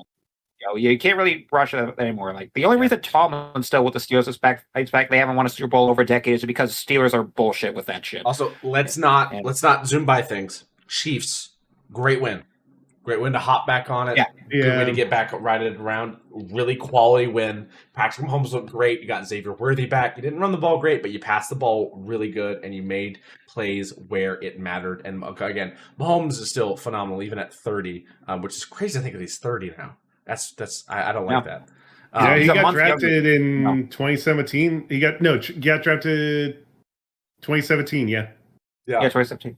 He's a month younger than me. Yeah, it's crazy. It was weird to see because NBA Media Day happened recently, and first overall pick Cooper Flagg by the Mavericks. They were doing a test with them. It's like, do you know these basketball players from the year you were born? And they handed him a pack of Topps cards for NBA rookies from the year 2006, and I almost vomited. It's just like, good God, he's in the NBA and he's born in 2006. He pulls LeBron. Like, I know this one. One more year, and he's the same age as Gorlami.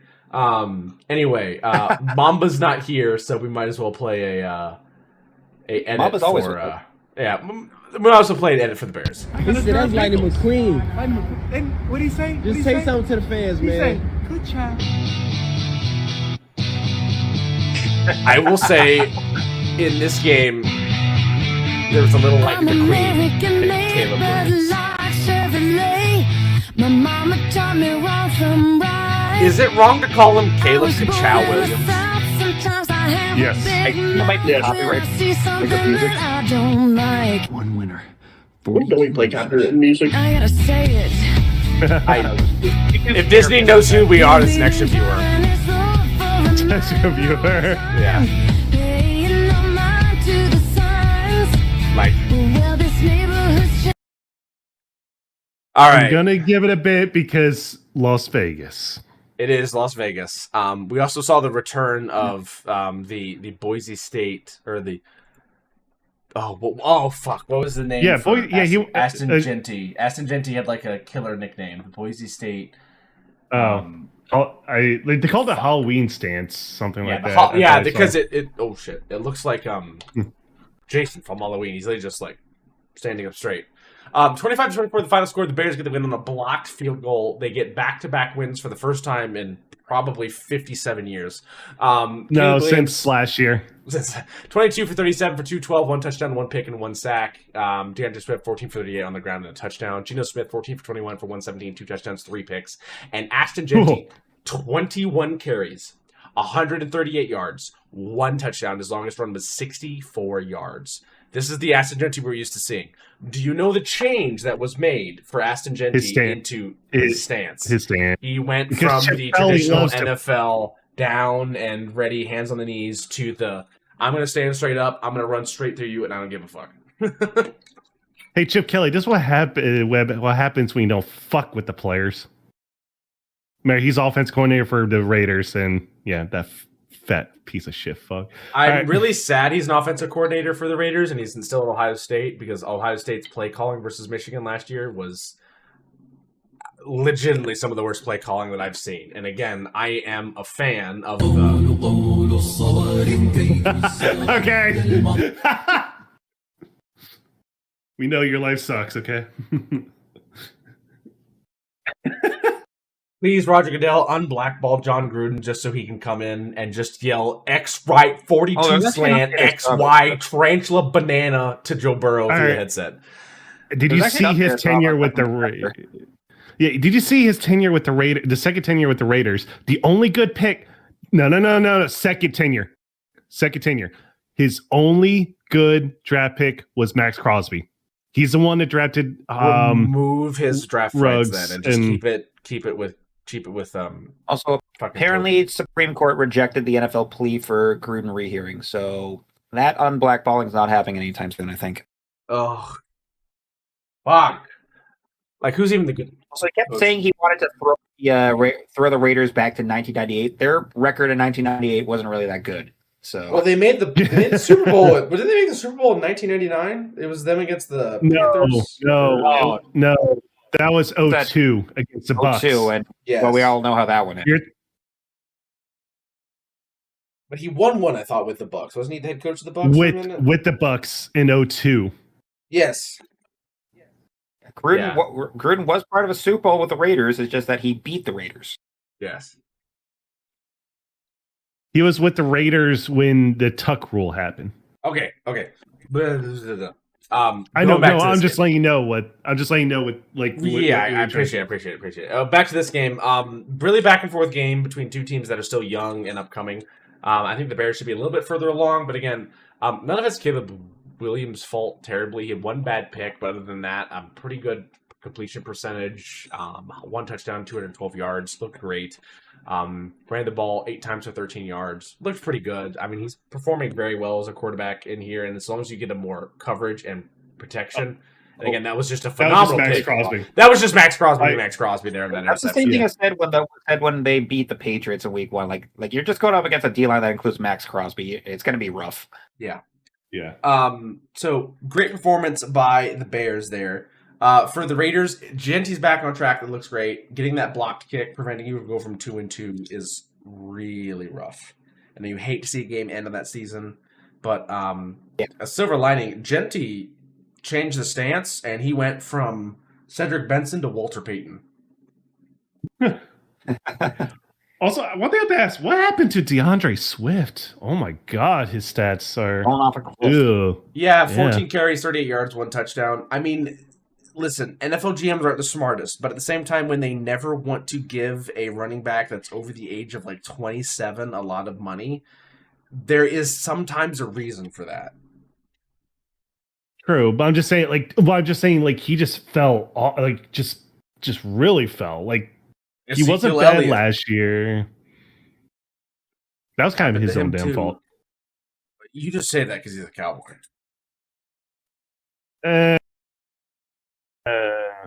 Okay, I'm not gonna say that. I'm not gonna say that because of DeMarco Murray. I think that was Chip Kelly being a dumbass when he got DeMarco Murray and didn't even use him correctly. This is when the Eagles traded for DeMarco Murray after they traded away LaShawn McCoy back in like 2012, 2013. Yeah. Oh, okay. Yeah. But, I mean, Caleb Williams is performing very well. This bear, as he almost fucking falls over his own feet. but I think that was a trick play they were doing. They tried to do what the Lions did to them last year. I like That's what the common. Bears are doing with their coaching. I like how the coaching staff is keeping them accountable. I like how Caleb Williams is playing better. I like how this offensive line is showing up. There's steps that are being made. They're kind of small steps. They're not baby steps. They're a little bit of small steps, but you're making steps in the right direction. You just need to keep putting these puzzle pieces together. And it seems like it's going to be a long project, but it looks like it's going to turn out pretty well because Colston Loveland looks great. Adding Joe Tooney looks good. Caleb Williams is getting better and better. DJ Moore was a great trade. DeAndre Swift has been good out of the backfield receiving. You needed probably a good downhill, hard-nosed running back. But, I mean, Olamide Zaccheaus is an addition. He's found, a really good position here in Chicago. Tuesday? So Odunze as well. Like, a lot of this is working well for Chicago. You just need to be more consistent and put these pieces together, which is hard to do as a young team. But once you click and once you hit that, it is just like the Lions when they went from being the shittiest team in the NFL to, holy shit, we're good now. And when that click happens, everybody jumps on the bandwagon. And all of a sudden, you're going to see so much crazy stuff happening. Because remember, we were all here. Most of us were all here. Almost all of us here by the end of the season when we first started the Football Stooges. And the Lions weren't shit. And now, they're Super Bowl contenders. Yeah. So again, you keep making these steps forward and forward and forward. You keep, whenever you get knocked down, you bite a kneecap back on the way up. That Dan Campbell football player mentality, you're going to be great. Both of these teams, I think, are taking steps in the right direction. However, Chicago is far, far further ahead than Las Vegas. I don't know. Vegas took a step back, getting Chip Kelly as their offense coordinator.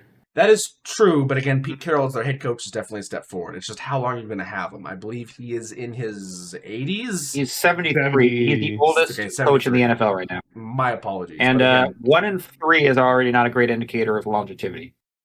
Yep. No, hold on. Longevity. First season as a NFL head coach, you got to give some slack, even for guys as old as Pete Carroll.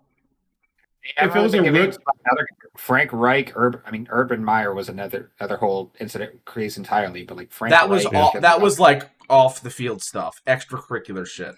This is not Pete Carroll's fault. This is these are cards that he has dealt, and he's trying to play to the best of his ability. And again, some of it looks really good. At GNT, yes, but I'm gonna say this also. Geno, if it was a rookie QB, yes, I could give leeway, but Geno Smith, he's going down. Yeah, he's been going down. Like, you have Max Crosby, you have Brock Bowers, you actually have other pieces. It's not like you have nobody. Well, then they got to try to draft a quarterback and see what they can find. But again, I think Pete Carroll is a great drafter, and we'll see what he can do. I am very this year's upcoming roster for quarterbacks is going to be pretty stacked, I'm not going to lie. I'm sad that Pete Carroll took a job in Vegas before we could get him in Cincinnati. But again, Mike Brown won't fire anybody. Hey, we got to talk about this game now. Go on, if you need to shock them here before we talk about this game, feel free. Oh my god, this game was hilarious! All right, before we start this game, this ended in a tie. Glorious! I'm so happy. As you can tell, we Macedon on opposite spectrums. I do not see any reason college football overtime is any worse than NFL overtime. I find it funny when a tie happens, as long as it's not to my team. But we hate ties. We want to see somebody lose. We don't lose. They both lose. They both lost. Ties. Macedon, remove the Philly goggles, okay? You hate the Cowboys and you don't really like the Packers that much. Hold on. You forget that Philly has the third or second most ties ever in NFL. Well, yeah, because you're a fucking old organization. You're ancient. You were back there when they were invented. No. This has been recent. They had 2 ties with the Bengals in the past. They did. I was there for one of them, and I still fucking remember that. And it's a harrowing experience in my childhood. Anyway, why do ties exist in the NFL? I don't understand it. I don't see how any way that college football overtime is worse than NFL overtime. I feel like college football over time, maybe if you adjust the rules and move them 5 or 10 yards back from where they start rather than the college football one, you could still have great, entertaining games that don't end in ties. When you're looking at professional sports, how many games does baseball play? 120? 162. 162. Basketball plays 82 or 84. Hockey plays like 82, right? 82. 82. They're trying to make it 84. I say no. Basketball and hockey play 82 games. There's so many games. A couple ties, you get it. NFL football, you play 17 games. It is such a smaller sample size that an extra tie here or there is a major factor. Get rid of ties. Yeah. That's a thing for soccer. That's a thing for those 6 cigars or cigarette and chocolate eating lunch fucks over across the pond. That is not for us Americans. I'm an American. I don't like ties. I drink my tea with fucking sugar and ice. God damn it. I want a country that doesn't have fucking ties. Fuck. It's never a satisfying conclusion. It's like if the sex is so bad neither person finishes. That's how One.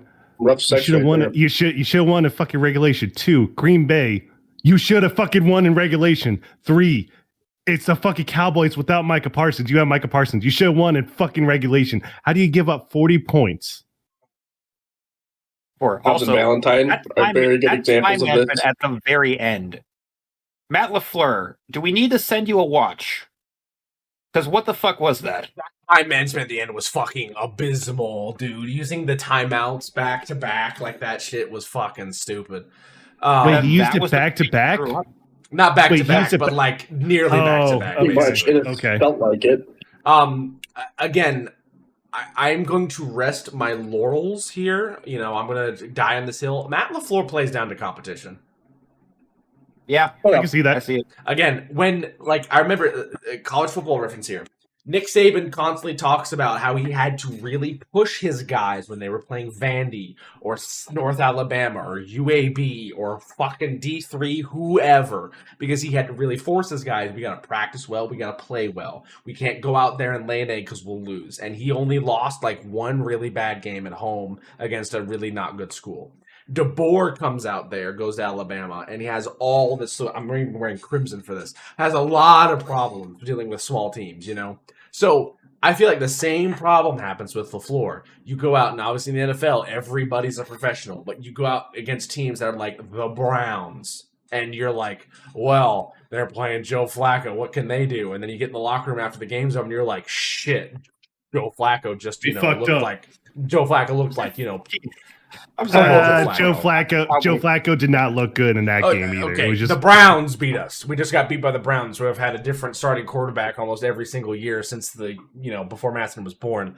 And then you go before you were born. I said before you were born. That was a young joke. That was a reverse. I said before. Can't be right. The NFL didn't exist before Madison was born. Oh my God. Oh, jeez. No, I was about to say I don't think that. I think the Browns were gone by the was not left Cleveland. Did you just old joke yourself? You gotta get it right if you're gonna. All right, that's fair. That's fair. Gorlami, do you agree with me when I say that Matt LaFleur plays down to competition? Yeah, I agreed with you earlier. Yeah. I feel like that's Matt LaFleur could get fired, and you could hire another Wisconsin legend of a coach in Luke Fickell for the Packers. Live view into Gorlami's room. She could take this job. Testing and shove it right up.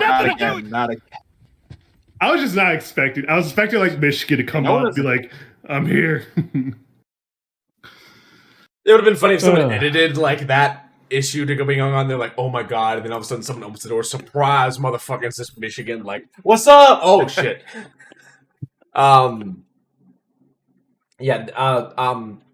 So many of the stupid ways a game can end in a tie, but again, that's a conversation for another day. About why the NFL should remove ties in general. I'm a big fuck. I want it. Jordan Love, 31 for 43 for 337 yards and 3 touchdowns, 1 sack. Dak Prescott, 31 for 40 for 319 and 3 touchdowns. George Pickens, 8 receptions, 134 yards, 2 touchdowns. If the Packers want to act like every sports analyst is talking about them to being a championship level team, your defense cannot let the Dallas Cowboys have one receiver over 130 yards receiving. That's ludicrous. This is without CD Lamb too. Yes, that is George Pickens as the wide receiver 1. Again, not discounting George Pickens. He's a phenomenal receiver, phenomenal all year, hands. like making like 3-yard catches and then chirp on the sidelines about why he's not getting like superstar level stats. Are you trying to go to the time management? No, hold on. This is stupid. You're at basically the 40-yard line, 2nd and 7. Correct. You get pressure coming off here from Luke Van Ness, and then pressure on the inside. Dak Prescott has to throw running, kind of cross-body-ish, but getting hit as he's throwing, right? This ball is a fucking Larry Bird moon ball, all right? This thing is touching the lower stratosphere as it's going through the air in AT&T Stadium. This thing comes down, and number 25, which is, help me out here, Galami, 25? Keyshawn Nixon is checked out and watching. Gorlami and I know from playing high school football that if you were checked out and watching a play, what happened? You're on the bench. You got on the bench. You were in overtime, and you allowed the most fadeaway 3 from Kobe Bryant to swish because you didn't play defense. And that play is a completed pass. I still cannot believe that was an amazing. That was an amazing. And then you're walking. Look at this. Watch the body language. Don't watch the play. Don't watch the play. Look at just 25 in the back of the end zone, right by the Dallas Cowboys helmet there. Look at his. Yeah. He's walking. Where's the fucking urgency? If he started, you saw Dak Prescott rolling out of the corner there, and you're not even in the. That is amazing toe drag. You're not in the fucking frame. Michael Jackson, smooth criminal, right here. If he made an amazing catch, he made an amazing catch. You're not in the frame. Again, I'm not a phenomenal NFL head coach. I don't claim to be. However, if I watch this on tape, you better believe you are running until yesterday's breakfast is on the fucking turf. This is probably still doing Winfrey as we speak right now. This is unexcusable, abysmal, horrendous lack of attention to detail and willingness to win a game. If you came out here and you just played him decently, he would have dropped that ball or had a foot out of bounds. You get the ball, because they punt it, you go down, all you gotta do is have McManus score a 3. You guys even won the coin toss. Everything was in your favor. Instead, you let the most bullshit come by. You're lucky you didn't lose this game because the Cowboys couldn't pull it together in the red zone. I will shout out to Ryan Fulroy. Right here, number 1. That's not that. Sorry.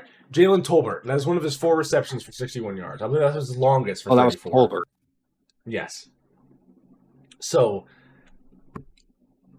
again, Packers, you have no one to blame but yourself. You have the advantage in every single situation. There is not an area, maybe besides offensive line, where the Cowboys are better than you, and yet you played down to competition. You cannot do that. Again, if you want to play down to competition week after next, when I go to Lambeau, please do. I'd love to see my Bengals show up to Lambeau and beat you. However, I think my wife would be terribly mad at me. But at the same time, you can't expect to be in the NFL and think you have an easy win. There are no South Dakota states in the NFL. Everyone is a professional. There is no such thing as an easy win. Well, maybe against the Panthers right now, but not even them. The Falcons thought that last week, and they got blanked. Hold on. 2017 Browns and 2008 Detroit Lions. Those are extraordinary circumstances, but yes. But yeah. Oh, still. Hugh Jackson. Silver lining. Emmanuel Wilson needs to get more touches because, whoa. He looks really good. came in for an injured Josh Dobbs. The Packers don't generally run a two-back system. Josh Dobbs, you mean Josh Jacobs? Sorry, Josh Jacobs. And Emmanuel Wilson came in and took a bunch of carries and was running the ball with a fucking power. Now, here we'll also talk about this. No timeouts for the Packers, right? They get a first down. A couple things happen. We'll fast forward here. The clock is running. They just got a completed pass. That's now 3rd and 14. 8 seconds, 7 seconds, 6, 5, 4, 3, 2, 1. You know what would really help there? If you actually used a fucking timeout instead of not earlier. No, if you had a timeout. They have none. I know. If you didn't use them earlier, yes, one could have really saved you there. And then it ends in a tie. Cowboys, way to fight to be able to get back in the game. Again, every single man on the Cowboys needs to be paying half of their salary to Brandon Aubrey. Because, legitimately, I mean this with absolute sincerity. This isn't the beam talking. Brandon Aubrey needs to be on the MVP ballot. Genuinely. Most valuable player, if you're taking it by the literal sense, Brandon Aubrey has been the most valuable player for the Cowboys. That motherfucker don't miss. I can't find an argument for that. I can't find one. Argue with a brick wall. I'm not going to say anything bad against Brandon Aubrey. The only player I could think of, I'm not saying this because Cowboys, James Cook has been helping out the Bills a lot. Absolutely. That's the only other. I'm just saying, Brandon Aubrey doesn't need to win it because the Cowboys aren't going to be in the record level to have an MVP player. However, Brandon Aubrey being on the ballot, I think, is necessary. Kickers have won the MVP before. Just put him on the ballot. Just say he was a finalist. That's what that was on a shortened season. I remember seeing even then, documentaries about that. Brandon Aubrey's that good. I've almost finished this beam. This is scary. All right. Well, I finished my rum and coke a while ago. I finished the beam. The beam's done. All right. Yeah. Anyway, Jets Dolphins. Probably two of the worst Monday night games imaginable. So you've got a quarterback whose brain is basically mush. Their top wide receiver just went out with injury. Their defense can't cover shit, and the Jets still lose to this team. Yeah. All being when the Miami Dolphins are wearing matte black helmets. I'll get the helmets, yeah. Honestly, I kind of like the vibe of it, though. It's really the color combination is awful. The uniform I like. The helmet could have been a different color. Yeah. Maybe if the helmet was that teal with a yellow an orange accent, oh, that would look nice. Maybe. But the all black look, just mail it in. Go Miami Heat. Do Miami Vice. Just do Miami Vice. Just the neon blue and pink. Fuck it. Just do that. Don't do this. The helmets are just so matte and. Is that Matthew Judon? Oh, Icarus. Icarus has fallen from grace. Oh my god. But hey, I mean, his team got a win. I mean, it's. This is a perfect issue to bring him up. It was positive. The Dolphins won, but they lost Tyreek Hill. Watch. No. KF. Right there. My mouse right here. This is Matthew Judon. Watch him. I know. Watch him. I'm watching.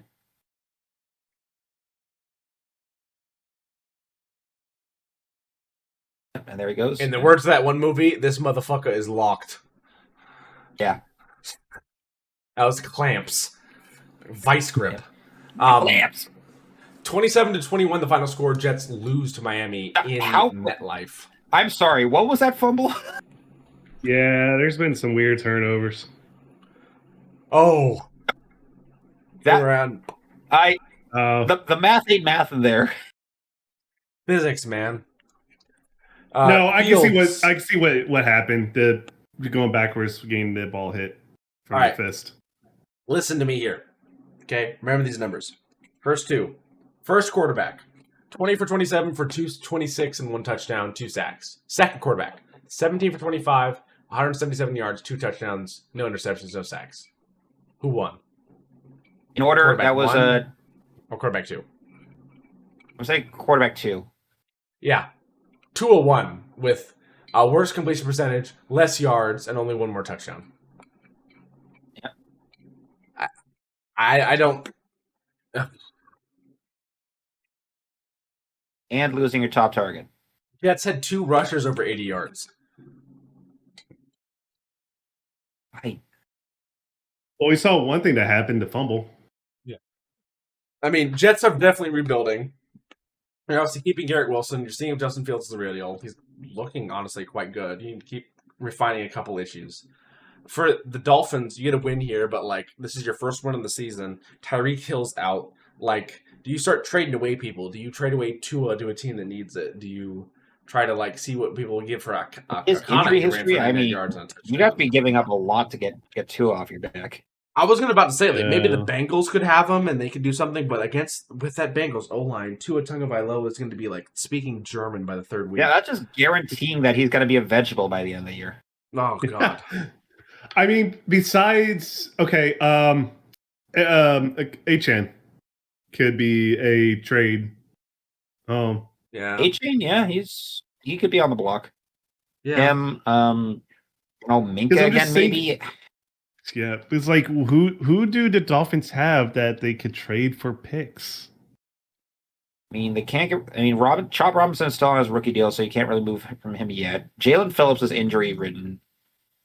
They kind of need all the O-line line help they can get, so you don't want to trade any of that. I mean, Matthew Judon. Who knows if Wall's going to stick around after he just came out of retirement? Judon probably, but that's one of the only good defenses you have right now. Well, Minka Fitzpatrick. Minka's a safety, not a defensive end. Well, yes, but at the same time, like the Bills, I think the Bills would give up something for Minka Fitzpatrick. Maybe. Like, honestly, I'm just. If the Bills have the cap space, Minka Fitzpatrick, if you're gonna blow up the Dolphins, Minka Fitzpatrick and Matthew Judon for a couple first-round picks from the Bills to the Dolphins. I know it's an in-division trade, but, like... We get those a lot, honestly. We see it a lot with the AFC East. We also see a lot of this with the AFC East. If it's not featuring the Bills, then it's going to be ugly as fuck. Yeah. Yeah. I don't want to talk about this game anymore, but I don't want to talk about the next game. Sauce Gardner's also lost his own sauce, whining about all the reasons that aren't the reason why they lost. So, anyway, you want to talk about this game though, because the look on your face tells me no. I mean, the defense for the Broncos is phenomenal, so it was really tough for us to win this game, especially with the quarterback and Jake Browning, who I still believe can be pretty good. But at the same time, I feel like this needs to be a season where we do so horribly that we have to move on from head coaching. I don't feel like Zach Taylor is the option that is going to lead Joe Burrow and the Bengals to victory. I feel like we need a coach who is a better offensive play caller and is able to do things a lot better with this team.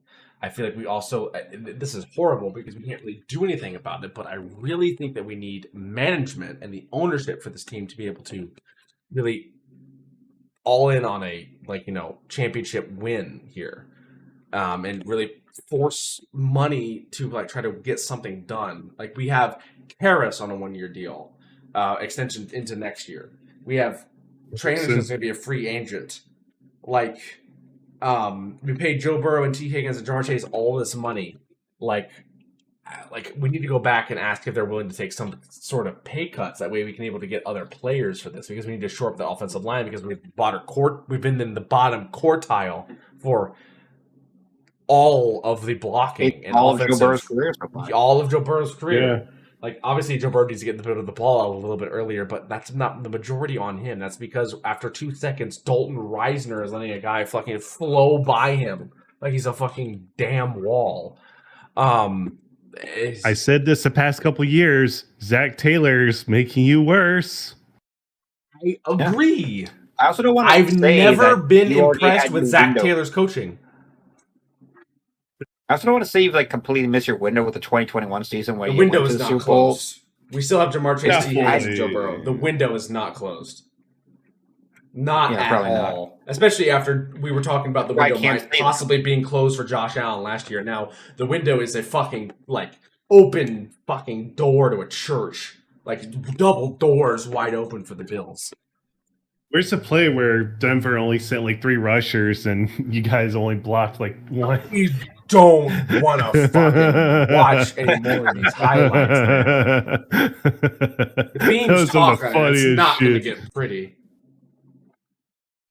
God, that was some of the funniest shit when I saw clips of that. It's like, no, how it's the not. fuck do you have 4 guys blocking one? Shit, it's all a pile of shit. Oh, Zach Taylor. Taking years off my life, dog. Oh, God. Honestly, at this point, fuck it. Hire Ed Ogeron. Fully lean into this Bayou Bengals. Let's go get ETN. Fucking go Bengals. Uday. Fucking. He's gonna give Joe Burrow a CT. Trade for Liam Cohen. Uday.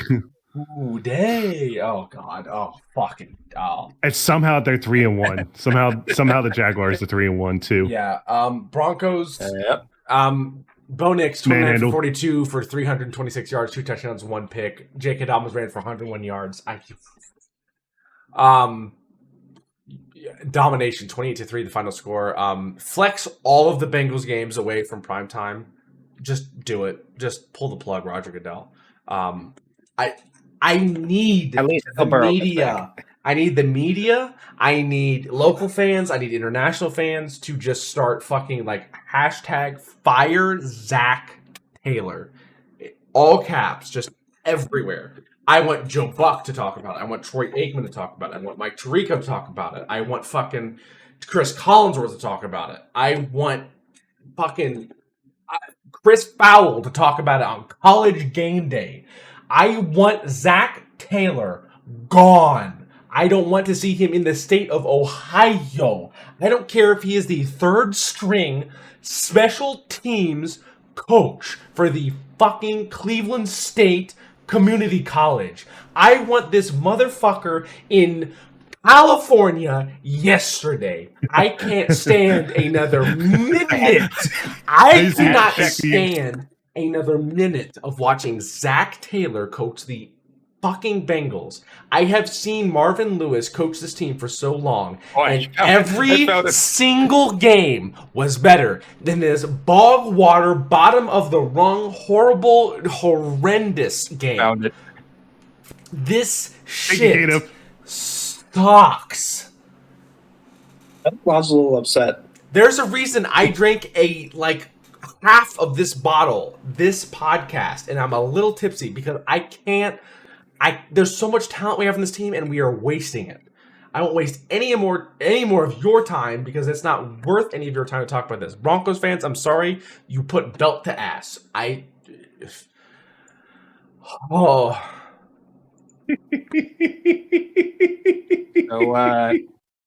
I'm just gonna post a petition here. You might want to. What did you fucking post? I'll fucking ruin this. Fire Zach Taylor. Shit. On change.org. All right. Only got 8 signatures. You might want to get that higher. Those are rookie numbers. All right. Final game. We have to obviously talk about this because we recorded Thursday night. This game just ended as it is now Friday morning. 26-23, the final score. San Francisco 49ers get the win. Mac Jones in for an injured Brock Purdy, 33 for 49 for 342 yards and 2 touchdowns. Return of the Mac. Amazing job there. Matthew Stafford, 30 for 47 for 389, 3 touchdowns. I did not expect Mac Jones and Matthew Stafford to have a blind cowboy duel with fully rotary fed shotguns in the bar on a Thursday night. So Kendrick Bourne. What was that first half? 10 receptions for 142 yards. Christian McCaffrey, 8 receptions, 82 yards and a touchdown. Devontae Adams, 5 receptions for 88 yards. Puka Nacua, 10 receptions, 85 yards and a touchdown. Maston, you were watching this game as I couldn't because I was reading off stats and everything. That final possession that led. Actually, hold on. It was in overtime. Yeah, hold I don't on. know if they've already NFL, got NFL might have this shit. Ugh. I doubt they have them out yet, but Dog, NFL YouTube is on that shit. Oh, damn. oh, yo. Okay. So, yeah, it'll be the like fuck? Overtime, Niners scored a field goal. 26-23, the final score. You can't really see it because I'm hitting here. So, Rams are driving down the field. think. Yeah. Okay. Yeah. This is the drive. How did Stafford do that? Backpedal. Spins around. Ability to just set his feet and then fucking hucks a dot. You don't remember seeing him do that shit with Detroit? He's like fucking 40, dude. Okay, point taken, but still, that's the same shit he's always done. They're since in the Detroit. red zone, 3rd and 6, sliding catch, a little bit behind them, but 4th and 1. Now, do you take the points and risk the San Francisco 49ers being able to go down and get a field goal and score? Do you trust your defense? The Rams have a really good defense. I say trust your defense. They don't. They go for it on 4th and 1. Hike the ball, tight end motion. They try to shut it down. They try to get it down, and the San Francisco 49ers stonewall it. And that is the game. Okay, there was a good minute or 2 minutes before that. So before that play, San Fran called a timeout. Okay, makes sense. San Fran's trying to get their defense just right, try to see what's going on. Okay. LA also called a timeout when it was 5 seconds or 6 seconds left to the play clock. I think they were trying to get them off sides or something. And then they ran that play. Yeah. They had close to 2 or 3 minutes of knowing what to do. And they draw up that. Again, I mean, I trust Kieran Williams to do what he needs to do, but at the same time, that is a run play on a team that is mainly a pass-first team. Going into that. Tough decision. You got options too, like Puka, 2-12. You couldn't have tried something with them? Quick slants, yeah. Maybe an RPO, honestly. Also, what could have helped is not having your extra point get blocked. Oh, that's what could have helped the Green Bay Cowboys game also. The extra point got blocked by Cowboys and it got ran back. Yeah, pick 2. But yeah, so that kick could have been for the win instead of a tie. Silver lining for both and then teams. that fuck up. Yeah, silver lining for both teams. This was a good Thursday night game. This was not a boring Al Michaels is falling asleep on his carnivore diet in the box type game. This is a Thursday night game that I'm looking forward to. This looks good. This looks nice. It was in division. Oh, okay. Yeah, I was about to say last couple weeks has been in Division 2, and then the Jets-Dolphins game was not Jets-Dolphins. It was Jets-Bills or Jets-Dolphins. But hey, so what happened there? J-Duff, you better be playing Return of the Mac on your way to work. Mac Jones has, been performing great. I just wonder, where the hell was... I actually can't question where the hell this was, as we thought his confidence and stuff was just completely ruined in those last couple of years in New England. Yeah. All right. Let's go ahead and move on to some of our different segments going around now. We'll start off with gambling with Gorlami. Here comes the money. Here we go. Money talk. Here comes the money. We out here doing things. So I'm gonna have K-Duff do the pick, but he was caught up with Red Sox baseball at work, so Bob just picked what I was gonna do. So that's passing attempts. Yeah, Carson Wentz more than 29.5. Drake May more than 31.5 attempts. Justin Herbert more than 34.5 attempts. And I love you, Josh Allen, more than 29.5 attempts. All right, and let's see the total plus minus for gambling with Gorlami's total payoff this year has been positive $50.05. Don't forget the nickel. Damn. Hey, I let you gain money last week, I think. Always remember, gamble It responsibly, was- kids. As always, Don't do gamble responsibly. All right, next up. There's no fun in that. Next up, the one and the only Tank Bowl with Macedon. Oh, I think I'm gonna have fun with this one.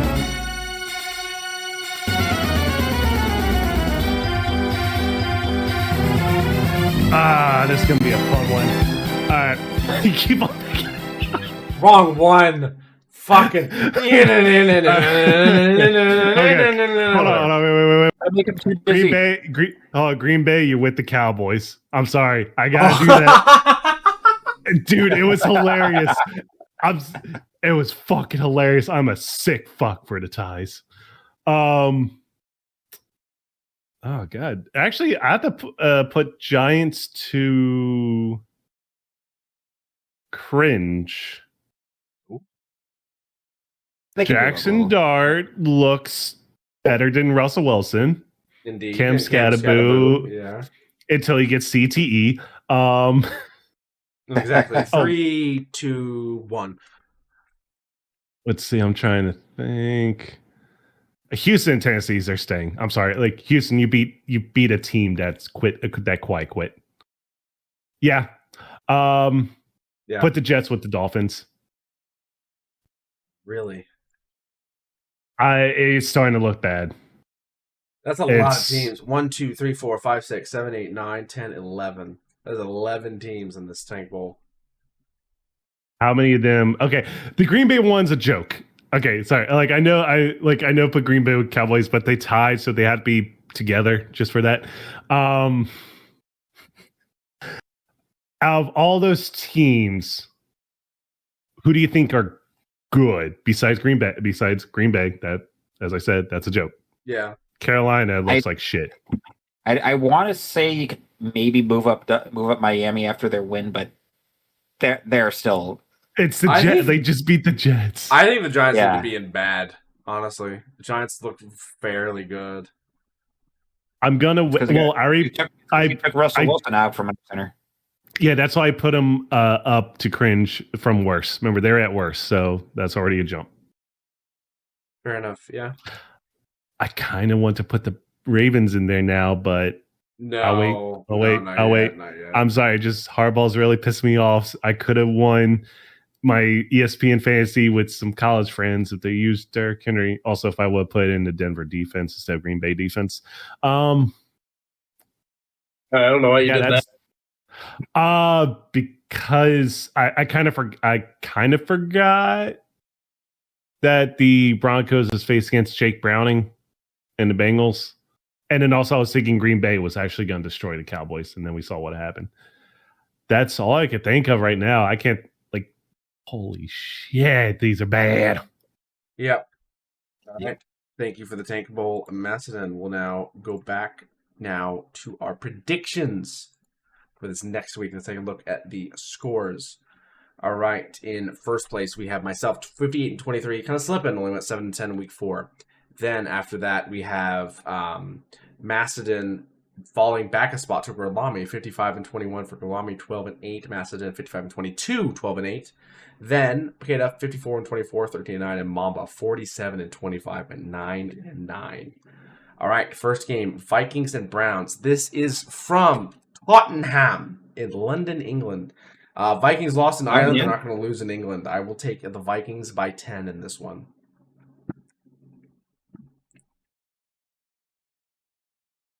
Cleveland's defense decent. Don't know about Dylan Gabriel. But then Carson Wentz is being QB again.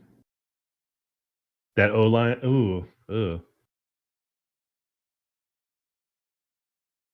going to be a one-score game. That's Kevin O'Connell's specialty. Minnesota by 2. I really had to think for that. I don't know why. Vikings by 3. Vikings by 6. I think Dylan Gabriel's going to save this team. Save or stop them from drowning. Anyway, Colts, Raiders, 1 p.m. in Indianapolis. I'll take the Colts in this one by 5. I think they get the win done against the Raiders, who will probably run the ball a little bit more with now Pete Carroll looking at Ashton Genty performing well. I don't know. Chip Kelly likes to fuck over his own running backs. Indianapolis by 8. Yeah, but by what? I didn't hear. 8.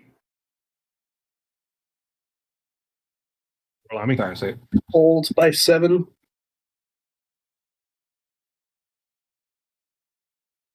And Sorry, Keenum. Colts by 10.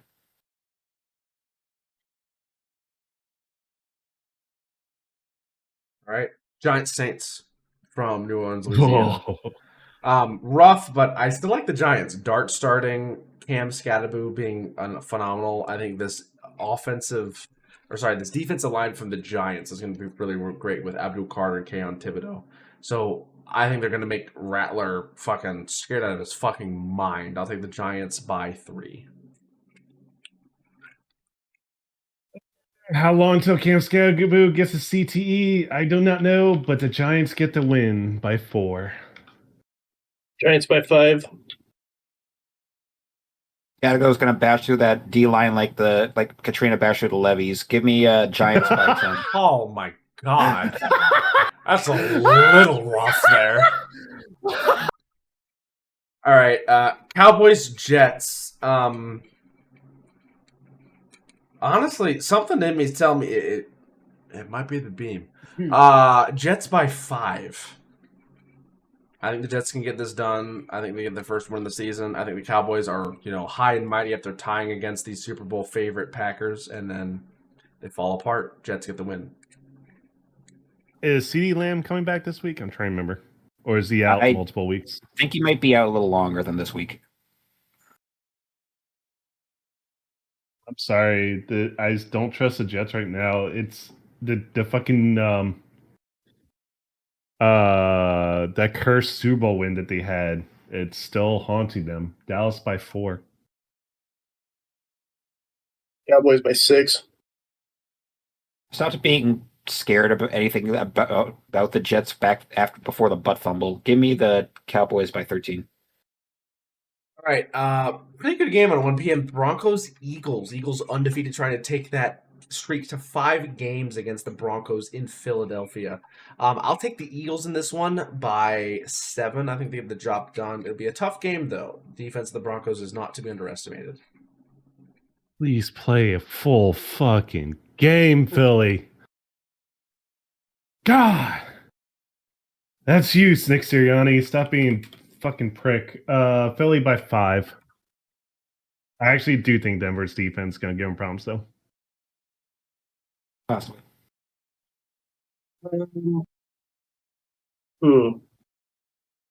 Broncos by 3? I'll give it to the Eagles by 5. All right, next up, Dolphins-Panthers, 1 p.m. from Charlotte, North Carolina. No Tyreek Hill. This is do you want shit or dog shit? I'll take shit. I'll take the Panthers by 7. No, Panthers by 3. Sorry, not that much. 3. Here's one positive.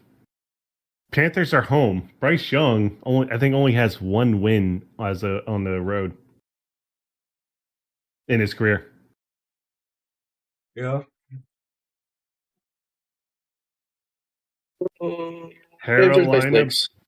Carolina by 1. No, you're good. I heard you. Carolina by 6 for you. Carolina by 1 for me. I was gonna say that. Panthers by 2. Yeah.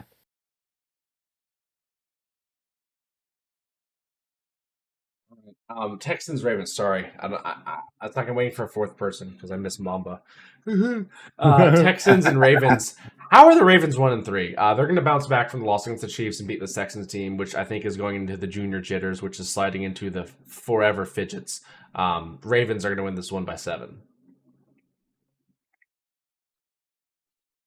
Yeah, Baltimore by 5. Damn, they're 1-3. Damn. Ravens by 6. Ravens by 3, and it's going to be ugly. How about ugly game? Oh, Tennessee God. It's real Cardinals. next. Yeah. Oh, God. Tennessee Cardinals. I think somebody is going to run away with this game. Dude, no. Do not put that. I'll take the Cardinals in this one by 10. Tennessee's in the quiet quit mode. Arizona by 7.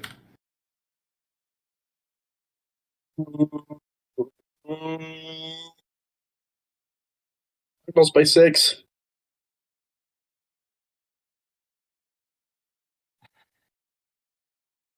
Cardinals by 4.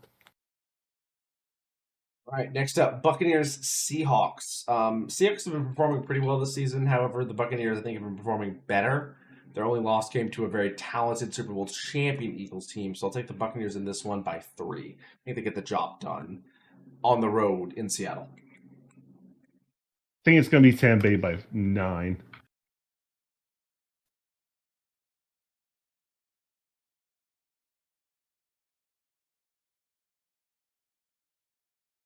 By 7. Yeah, I lagged out for the first bit. Who? Bucks. By 7? Okay. Yeah, Bucks by 9. All right, Lions and Bengals. I am a fan of the Bengals through and through. However, in the best interest of the Bengals, I feel that we need to be so bad that Mike Brown's hand is forced to fire Zach Taylor. I'm sorry, Bengals Nation. Houday forever. Lions by 4.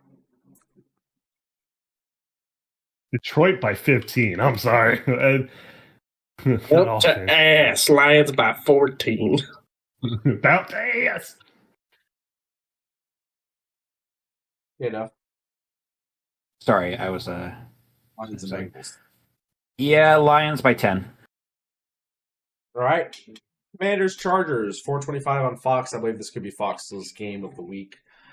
Chargers are going to bounce back, I think. There's still no Jaden Daniels, so I think I'll take the Chargers in this one by 7. This can be a sneaky good game. I think, I don't know if I'm going to say low score. I think it's going to be a tight one. Chargers by 4. Chargers by 3. Chargers by 2. All right, next up, Patriots and Bills, Sunday Night Football. This would have been a great game maybe like 5 years ago. But now, maybe 6 years ago. Bills by 14. There's going to be some belt to ass in this one. Bills by 12, but their defense is going to give up so many points, but the Bills' offense going to score many points.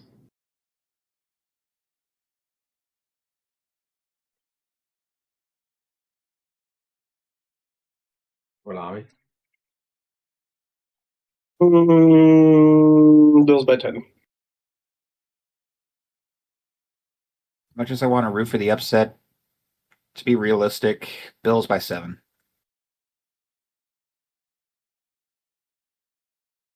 All right. Monday night, Chiefs Jaguars. Much as the Jaguars were impressive in their win against the 49ers, I think I'll take the Chiefs in this one by 10. I think they get the job done in Jacksonville, despite being on the road. Yeah, I don't trust Jacksonville. Kansas City by 7. Chiefs by 6. Chiefs by 17. Stay. All right, Thursday night football. We have to cover it for the next week since we record on Thursdays. What's the Thursday night game for week 6? That's not going to make me cringe out of my skin. Eagles. Okay. It might be a little good, but again, I'll take the Eagles by 7 this one. I think they get the job done. I'm not too worried about that. Don't fuck up. Damn it against the fucking Giants. Philly by 9. They better not fuck up against Giants. Eagles by 6. Eagles by 10. Real quick question that just kind of popped into my head. Now that we're looking at the games, there's another one that's going to come up in London. And I know how Roger Goodell is talking about trying to move a ton of games to the international slate. How would you guys feel that every season, every NFL team has to play at least one international game? That way, some teams aren't playing too many. Because he wants to. Apparently, Goodell wants to do 16. If every NFL team had one game that is in a neutral site, which is generally going to be overseas, whether it be South America, make it fair. Mexico, London, Ireland, Munich, Berlin, Madrid. Scheduling is going to be hell. I mean, yes, but if anyone can schedule this amount of issues, it's probably the NFL. Better than my schedule. Yeah. I don't know. Good work. But anyway, that is the end of this episode of the Football Stooges. We hope you enjoyed our Week 4 recap and Week 5 preview. If you have any questions, make sure to leave it down below so we can answer them the next week. Make sure to like the video and subscribe to the channel. We hope you enjoyed this episode. We have another one next week. Obviously, every week on Fridays at noon, we release new episodes. So enjoy this episode. Be prepared for this next week of NFL football. Remember, there are a finite amount of games of football that you can watch in your life, so enjoy every single one to the most of your ability. And most importantly, run the damn ball. Have a good night. Just like I did in my first game for CFB 26 in their online dynasty. I get to lose to Vanderbilt in about 5 minutes. Yeah, that's going to happen.